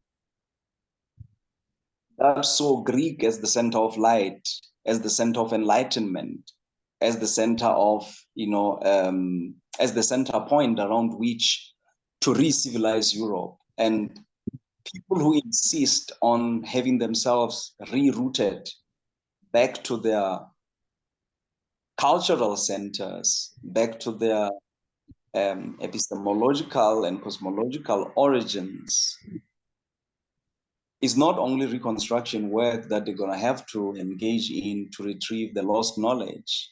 It is also the work of self-reinvention that they're going to have to engage in, but doing so autonomously. So this is what I advocate for. This tossed, epistemological salad, what is funny about it is, with the current geopolitical, social, political, historical, historical, products of occurrences, certain occurrences, they have had, other people stand out crystal clear and identifying themselves, with a particular epistemological culture, with particular, culture, oriented, and culture, specific, intellectual traditions, because they can also, even in the hybridization, in this admixture, epistemological admixture that you are referring to, within the African context, for instance, as African people historically, although we have had, different cultures, cosmologies, languages, there was that, different African nations in the pre-colonial, era fought were territorial wars, were political wars. We never had religious or cultural bigotry, as defining or as being at the core of intra-African misunderstandings. If intra-African misunderstandings have only been, political, people wanting to expand, their territories, not because they feel that they are, by virtue of their culture, by virtue of their language, by virtue of their spiritual cosmologies, superior and more correct in their worldview, than other people. We never had what, for instance, the East, and the West, have today, and even some intra-East, conflict, that you find, between Israel and Palestine, and then you have, Christianity, and Islam, also on the other side, and these are constructs that came, very late. These are constructed normative systems in the evolutionary, progression of people's culture, which also had acculturation, coming in. There are people who willingly, gave themselves, to embracing certain normative systems. It was a choice thing for them. So they would have different psychodynamics from people like my people, who bear to this day psychohistorical scars of finding themselves in a place they were forced, to be in. There are other people, when you think of the Crusades, the wars of the cross that were fought, Europeans killed Europeans, for, forced conversion, to Christianity. You had the Ottoman, you had the Byzantine. At the center of the wars that were fought was religious bigotry. So, but with us is different. So in my conversation with Susan, I said, people are talking about Eurocentric hegemonies or Eurocentric epistemological hegemonies.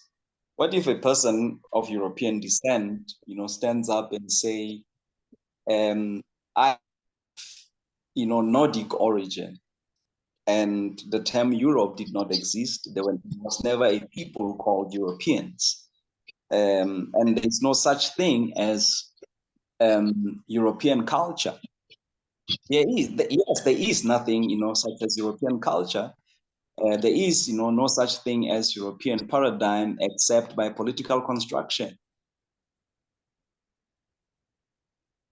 So African-centeredness is underpinned by a political thought that says this is what all Africans in their nuanced way of life, which were not bigoted, which were never bigoted, and are still not bigoted against each other, were forced to assimilate into states, of knowing, and the content they were forced to imbibe, that has had an effect of bringing, these psychodynamics of a people whose consciousness is disoriented today. People who see the world through, other people. People with a negative self-image. People who associate or link abstract thinking according to how academic, institutions have hegemonized it to be something that gives recourse, to Europe, and Europe being presented as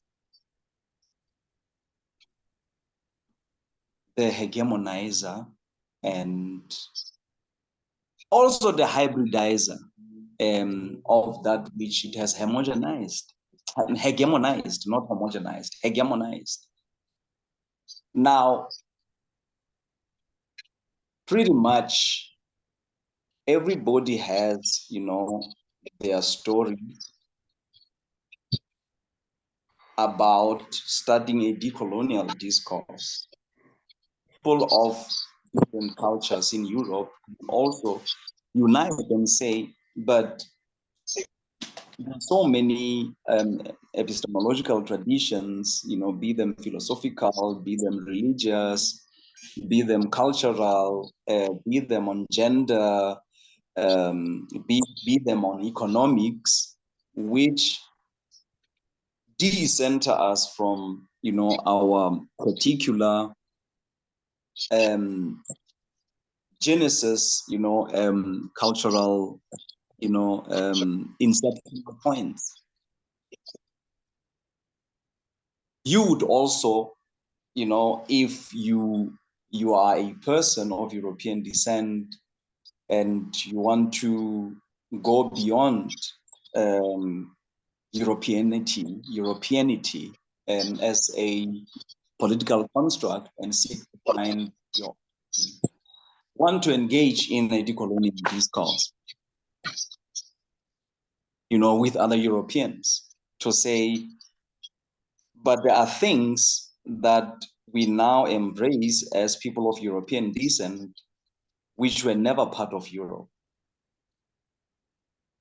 They were never part of Europe even before there was, the name Europe, to refer to people of our phenotype, for instance. So I use the term African loosely for purposes of drawing the distinction, for purposes of identification. I use that term colloquially, in the current context. But if each person really endeavors to reroute, back to their cultural origins, is where the term African will dissolve, into, our recentering points, our nuanced recentering points as African people. I mean, Dingaan is Umzulu, and I am Umsotho. Am I saying we should decapitate, our, localized cultural orientations and dissolve, into a politically constructed African nationalism or African nationhood? No, I'm not saying that. I don't know if, I have answered your question. I have brought clarity into what you wanted to understand as implications of my, of my discourse. You have, absolutely. Thank you so much. No, you're welcome. I think we have time for one question, comment. Can I have a question? Yes, please, Ramin. Can you hear me? Yes. Yes, Okay. Ramin, I can hear you, brother. I can hear you. Okay, so thank you very much for your talk. I'm trying to be a little bit critical about your ideas and your conceptualization. So you are absolutely correct about how Western epistemology and Western academia is part of the network of repression that resulted in colonization and so on. But so I have a problem here that so you are talking about some kind of different epistemology that existed for some time, or still it is somewhere that we should restore, as you said, re-Africanizing epistemology, and so on. So what is the purpose of critique of Eurocentrism? Because it is part of the network of repression. And that's the kind of concrete reason that we try to critique Eurocentrism.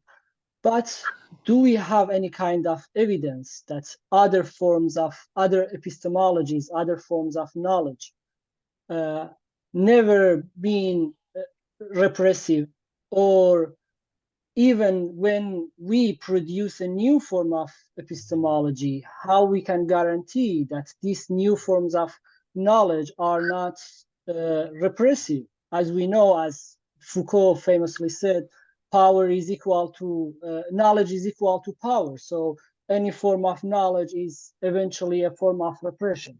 So, and also I wanted to mention that when I look at this kind of ideas from decolonizing and post-colonizing theories, I always think about this kind of lost, glorious past that somewhere, sometime existed, that Europeans destroyed. So I guess it is not, we don't have any kind of evidence to say if it is true or false, but as a critique, we can say that it is a kind of a fantasy to run away from the traumatic reality that we are experiencing. Because I'm from a Middle East, so I understand colonization perfectly. So, you know, this idea also exists in, for example, Islamic thoughts, the glorious Islamic past. So the result of, I don't know about Africa, but the result of returning into that glorious, different kind of epistemology, different kind of knowledge was ISIS, you know? So I don't know, what's your comment? Thank you. Thank you, Ramin. You are asking pertinent questions. And you said, you know, this to you sounds like a fantasy, that, you know, there are hegemonic epistemologies, you know, which have been repressive, and we want to critique them. And you said, you know, there's no evidence about, you know, how these epistemologies came to be seen as being repressive. And there's also no evidence that, you know, pre-colonial epistemologies were never repressive, you know, by one people, you know, on another. That's what you said. Ancient Arabia, for instance, also has, you know, the pre-Islamic era. You never always had, you know, Islam in Arabia. Islam is a subset of Abrahamic fold of, you know, religiosity that Muhammad happened, you know, to find himself in. And he was born of the Quraysh. I'm just making an example. He was born of the Quraysh tribe, you know, in Arabia. It was one of the many tribes in Arabia, you know, at that time, according to the narrative. Now, he had to engage in converting Arabs, you know, to Islam, to this Abrahamic religion, to this newly found, you know, normative system that, you know, the book purported to have been revealed by some deity, you know, calls Asalama, you know, or Islam or Deen. So he met resistance, you know, by his fellow tribesmen, you know, and women who actually resisted because they felt that he was actually introducing a knowledge that decenters, them from their cultural, existential, axis, upon which the entire Arab life, was evolving. And there were wars fought. He was forced to go to exile. Then he was met with resistance, and he was seen as a traitor by his fellow tribesmen, for being ancestrally treasonous, to their culture. And that's why they rejected Islam, and he was forced to go to exile in Medina. There is that phenomenon in history, of, different, kinds of epistemologies, clashing.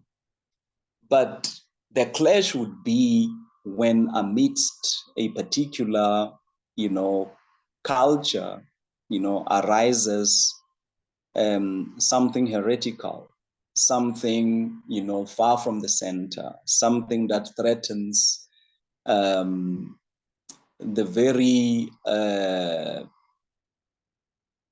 dynamic balancing point, of that culture. And that culture would meet, that with resistance. And that happened, with Islam, until Islam, emerged triumphant, in most of Arabia. Most of Arabia is Islamized today. I don't know if you're a Muslim. If you're not, you probably have, your reasons for that. But I know Arabs, for instance, who are not Muslims, who are on the very discourse of, trying to invoke cultural prisms of pre-Islamic Arabia, because they feel that their evolution, as Arab people was, interrupted, by the incursion, into their existential space of knowledges, of knowledge in a form of Islam that sought to disorient, their consciousness. And then you had Alexander, invading, ancient Black Egypt. Alexander the Greek, invading ancient Egypt, and the Ptolemaic, pharaohs, succeeding him, from the Greek culture, and turning Egypt, ancient Egypt, into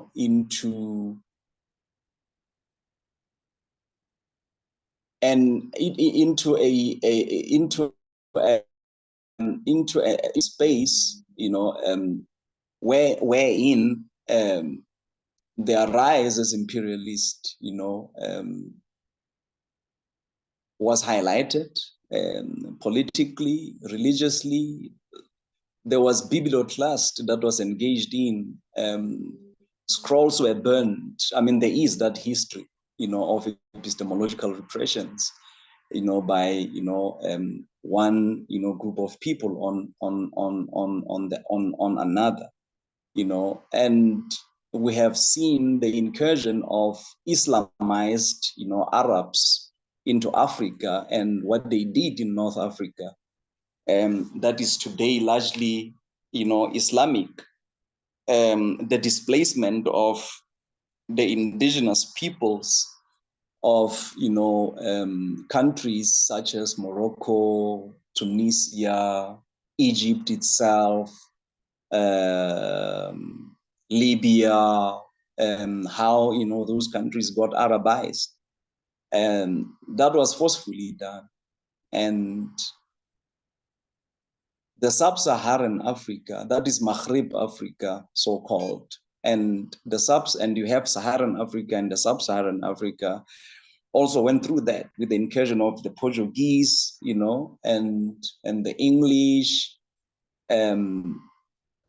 knowledge streams that were found with us were assailed, you know, with the imposition of culturally misorienting foreign knowledges, which can, you know, have our people's behavior today psychohistorically, you know, accounted for why they behave the way they do.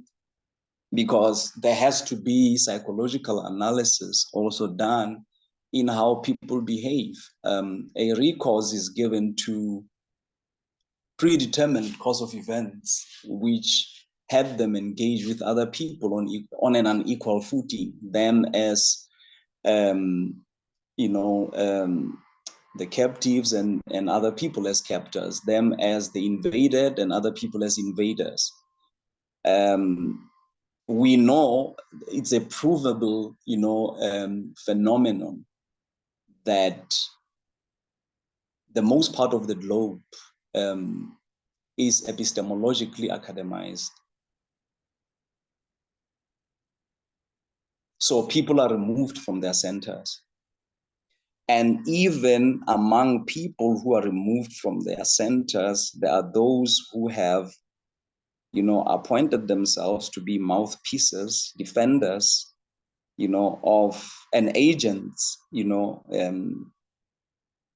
strengthening the muscle of the very repression that, you know, has produced, you know, kind of dislocated thinkers that they are today. It's something that necessitates for a case for redress. And my discourse here is not, you know, rigidly political or a priori, you know, political, but it's a discourse that also looks at the spiritual cultural anatomy of a people that has been affected by decentering, decapitating, repressive, you know, epistemologies. I don't know what do you mean by there's no proof that European hegemonic epistemologies were forced, you know, upon other people in the world.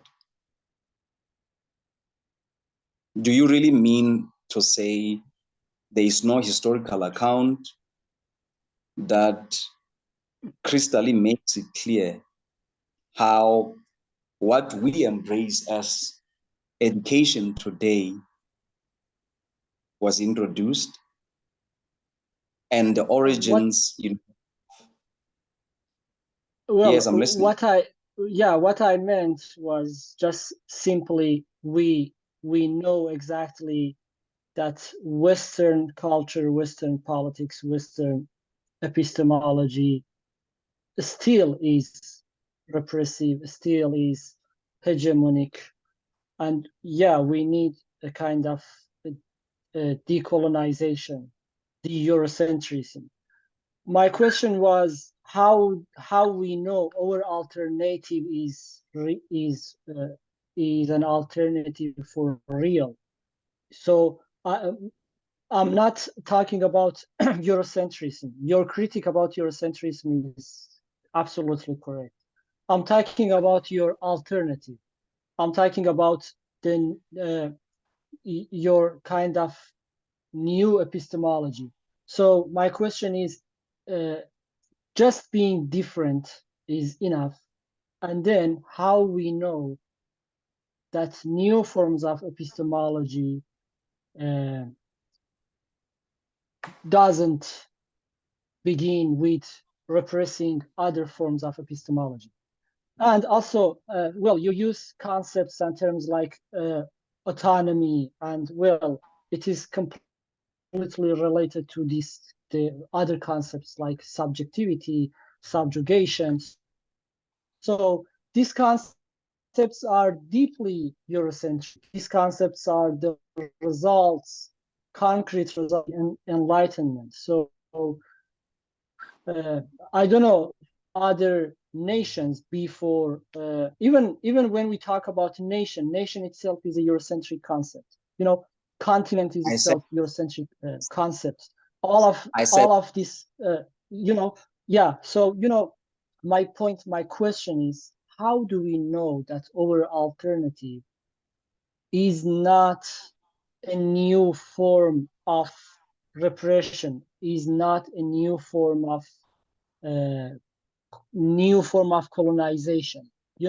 I'm absolutely agree with your critique of, for example, Eurocentrism, Western academia, and Western epistemology.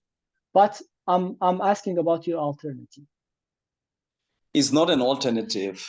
It's simply a discourse that advocates for African people to reestablish their sovereignty, because what is being bemoaned by the decolonial discourse in academic spaces is Eurocentric, curriculum that must be decolonized, which I find to be a non-starter discourse. And I said earlier in my presentation that these institutions are Eurocentric simply, or for a simple fact that they were conceived and evolved from the European cultural milieu.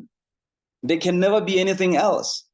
So my discourse is not for inclusion into that space. My discourse is for African people to recenter themselves back to their epistemological axis upon which, to rotate, and advance, and re-establish their sovereignty epistemologically by establishing their own. Because Europeans have established their sovereignty epistemologically. There's no doubt about that. All that you see that is being critiqued for people who cry wolf for inclusion, into, which I don't advocate for, is simply how Europeans have institutionally secured their sovereignty by having, the academic framework, on a purview that secures, their epistemological, content, and European center point. All that I'm saying is African people, instead of, crying for inclusion into the academia, they should rather, I use the term autonomy, autonomous, not with that connotation. You are being skeptical about how sure are we if these, you say, new epistemologies. I don't want anything new to be introduced into the academia, if you listen to me correctly. Instead, I'm advocating for de-academization of the African thought, of the African mental universe. That would give, an African person that intellectual incentive to be self-defining and be on a path to institutionalize the knowledge stream that he would have recentered himself back to culturally. I'm not talking about doing anything to academic institutions. Right. You're not talking about destroying academic institutions at all. They exist in and of themselves. I'm not talking about that. Right. I'm not talking about that. And that in itself, should tell you that my discourse does not have that kind of malice of, being geared at or being headed, towards, as an ultimate objective, repressing other people. So I'm simply saying, in the African existential space, any non-African, when in that space, when wanting to be part of that space, have to come and, and be the recipients, of what the African has to offer in that space, the same way we are in academic spaces. I'm not talking about an alternative to the academia. I'm not talking about an alternative to the European, epistemological, paradigm that has been that has proven, itself to be exerting, some kind of hegemony. I'm not talking about that. And these sovereign African-centered institutions would indeed need a socio-political power base that Africans then would also need to establish as a framework politically, socially, within which they will exist. I said in all areas of people activity. So now, if we have to theorize, about what is called psychology, that we will do independently, that we will do, looking the other way. The same way hegemonic epistemologies are actually bombarding us with concepts that have their inception, in an autonomous space, uninfluenced, by any of, things, being thrown, to them by other people. And then they are brought here. You read Aristotle. Aristotle is so original. He never references anyone. You read Plato. Plato is so original. His writings, don't have, references, no bibliography whatsoever. They are so original. I often ask about this academic culture a question. The first person who conferred the first academic qualification, what did they have?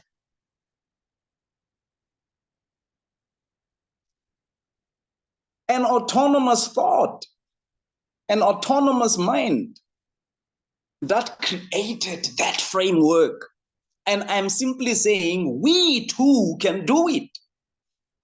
And is where race vindicationism comes in. My belief in African people's capacity to do the same, but from their center, because other people did that from their centers. That is what I'm simply saying. Yeah, it's not like it's a replacement, and I think you said you weren't going to decapitate those other spaces. It's creating the space. If you're curious, you have anthropological curiosity, you want to come and study something, from these, envisioned, African-centered, sovereign, independent, spaces of knowledge, and you are not an African, you can come to satisfy your anthropological curiosity of an outsider, the same way, I would, if I'm to take a course in philosophy. I know there are no Africans there in the body of work.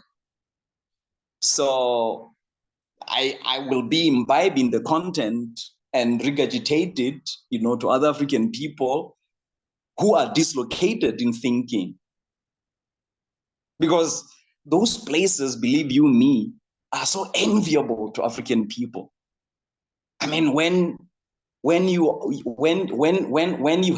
have this impressive academic arsenal, to your name, you are a doctor, you have PhD, or you have masters, people tremble. And this has got nothing to do with their reverence to knowledge. This has got nothing to do with how they venerate knowledge. It has got nothing to do with that. In fact, coming from those spaces which have proven menticidal to African people, you are expected to speak this great English. I mean, our people in their subconscious minds, they have that, from their subconscious mind projected, that you have imbibed education that is not ours, education whose content, is provided by people who don't look like us and whom we happen to see as mothers and fathers, of enlightenment in the world.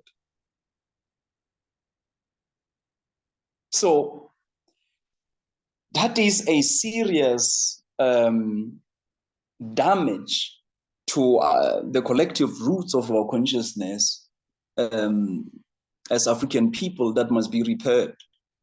Where do we start?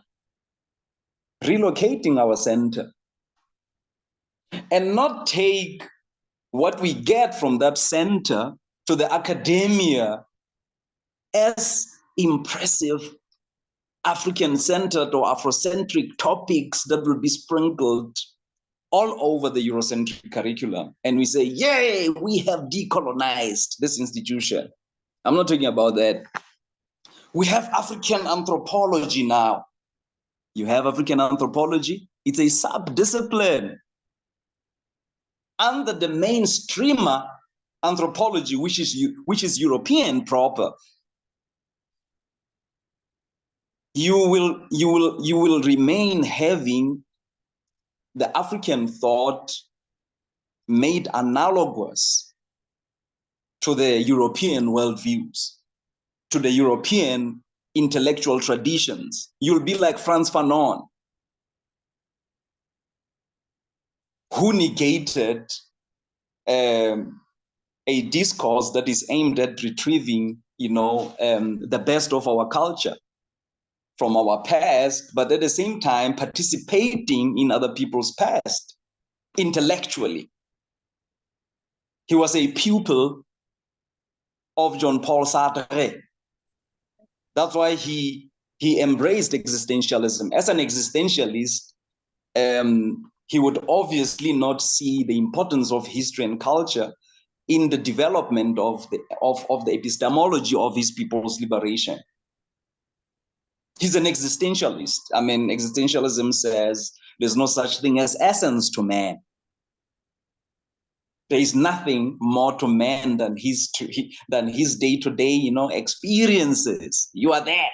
You cannot be anything else. And the only thing that he advocated for is we simply want to breathe. We are being exploited and oppressed. We must decolonize.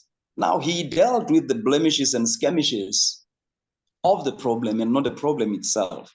He had nothing to offer in the African restoration project of the African liberation. He's one of the things that he said, I am not a prisoner to history. I don't find in it the meaning for my destiny. Close quote. That's what he said. I am not a potentiality of anything. I am wholly what I am. And he was advocating for the new man who must be born, invoking Hegel that both Africans, and Europeans must move from the inhuman voices of their ancestors and find each other. So he was advocating this tossed salad that fosters mediocrity. He was advocating for that, existential space, a living space where you cannot, be authentically, what you want to be. I have to jump in here, and I wish I could just let this go and go and go, and I can jump off and people can stay on, to be totally honest with you, but I have to go teach another class about 15 minutes from where I am in 13 minutes. So I want to kind of actually put it to you guys. Do you guys want me to transfer the hosting to you and keep the conversation going? Do you want to exchange information to keep the conversation going?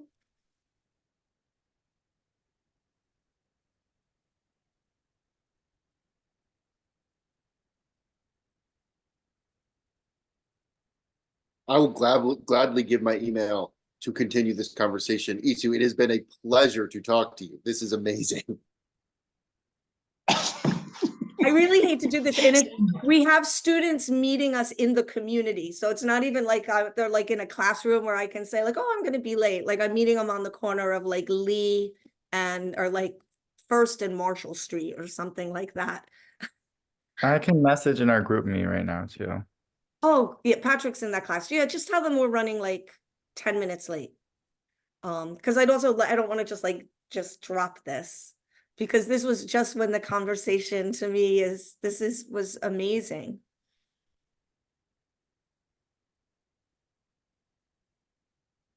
So I see two people who want to kind of keep the conversation going online. Amaya, Ramin, Mattia. Unfortunately, I can't stay at the moment. Okay. But I want to thank you so much for joining us No, today, for both of us joining us. you're welcome, my sister. Thank you so much to you too. Unfortunately, I can't stay. I'm so tired. I had a class from the morning until now. So, I mean, I can You know, give you, Itu, Sam and CJ definitely said that they want to like do a correspondence. I can like give emails to people. sure. And the WhatsApp is always a good way. And I don't know if anybody Yes. from our class wants to take a moment and just, I don't know, kind of give a collective appreciation and summary or something.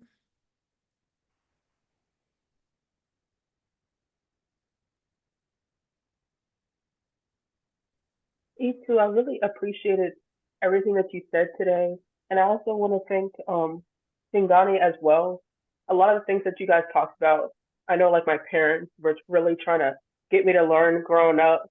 And, you know, at the time I was kind of like, no, I don't want to hear about that. And like, now that I'm older, I'm like, okay, yeah, you guys are right. Everyone was right. And I just really want to appreciate you for extending your knowledge and wisdom to us. It was really good. No, you're welcome, my sister. And you know, feel free to ask for my email address or WhatsApp number. So I'm amenable to, you know, being engaged, you know, privately anytime. And I think this is what it is. It's about, and I mean, it is about the conversation. And I think in the same way, Itu, you talked about, you know, their culture has tools. It's not like this stuff stays fixed. It's all evolving.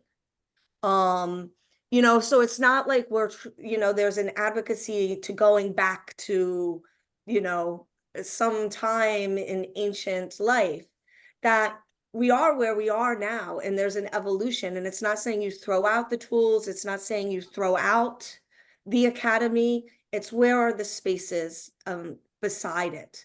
And I think that involves a constant discourse between all of us who are producers of knowledge in our spaces. It's about opening spaces for other places of production of knowledge that have been excluded. So I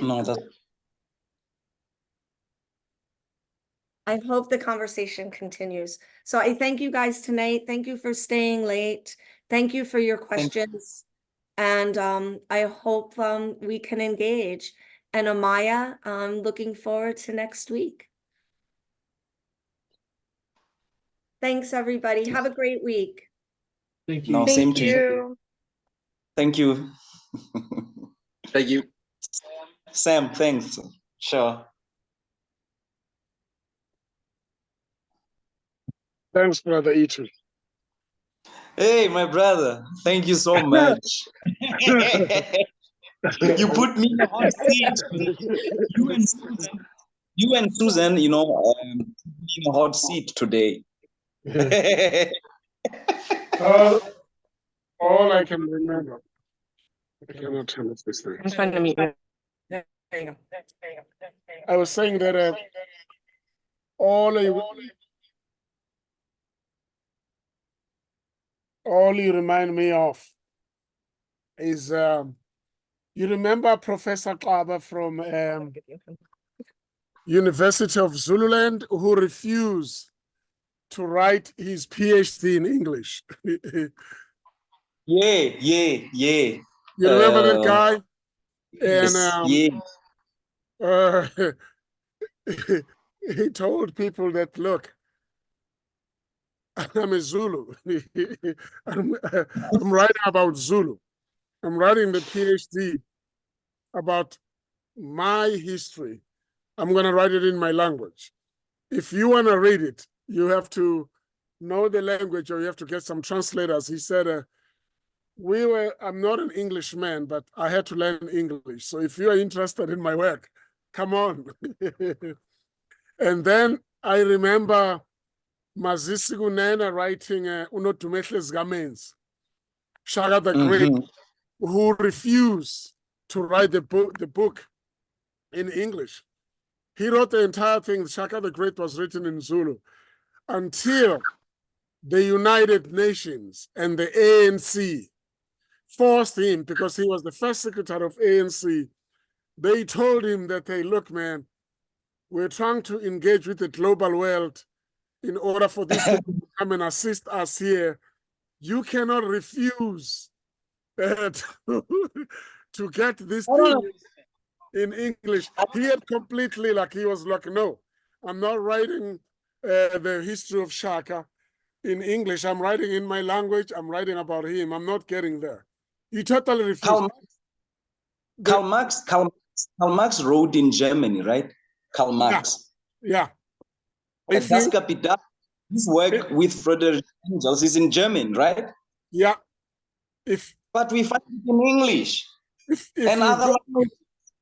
If you go to Mazisi Kunene's house, which is now a museum in Durban, there is an originally transcript written by hand in the whole book in Zulu. In Zulu. They even asked him to type the script. He was like, no, I'm writing it by hand. I'm using the tools that I have. So, when we are in this conversation, it just reminds me of those folks who stood up and who knew. Also, I'm reminded, I've been looking for this guy for you. He may have, the last time I saw him was in 1987. He lived in Naspoti. He lived outside Nelspruit. His name was Phineas. And he was calling his stuff. He was just like the ideas of all the philosophy of what you're talking about. But he was thinking about that we got to bring in, we have our own knowledge, and he called them the Finns' knowledge, because he didn't see the space. At that time, I think he wasn't thinking of as much broader as you're thinking about. He called them the Finns' knowledge. I've been looking on internet. I can't find them. And because I was only there because I was in prison, I don't have a community of the people that I can ask, where is this guy? I know his name was Phineas. It would have been nice to get this gentleman just you guys have a conversation, because I think he was thinking along these lines, maybe in a little narrower place, but I don't know, he was in the beginning of these thoughts. Is he not Penuel? No, his name was Phineas. Oh, Phineas, okay. Phineas, a Sotho guy, even his last name he's like a Pulang guy. Oh, he's from yeah, from Mpumalanga, from Naspoti.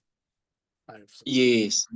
Hey, so we have to go teach now, and we'll continue. We always talk. We just have to run. Thank you so much, my dear. You are amazing.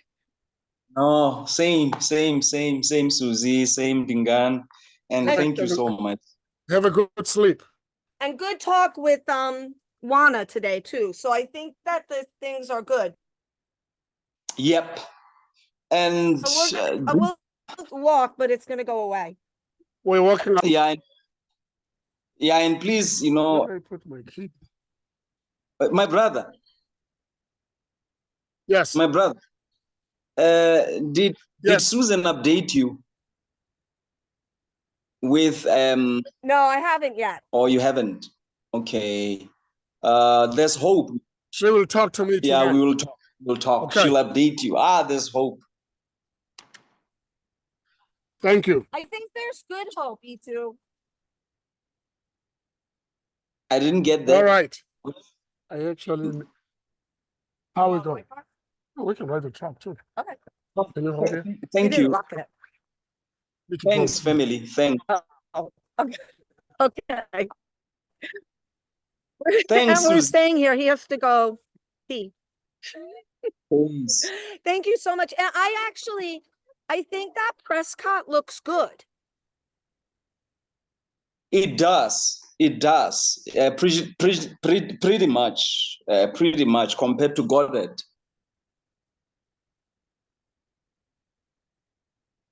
I think so. I mean, I think Goddard seemed amazing, but this looks like a good second.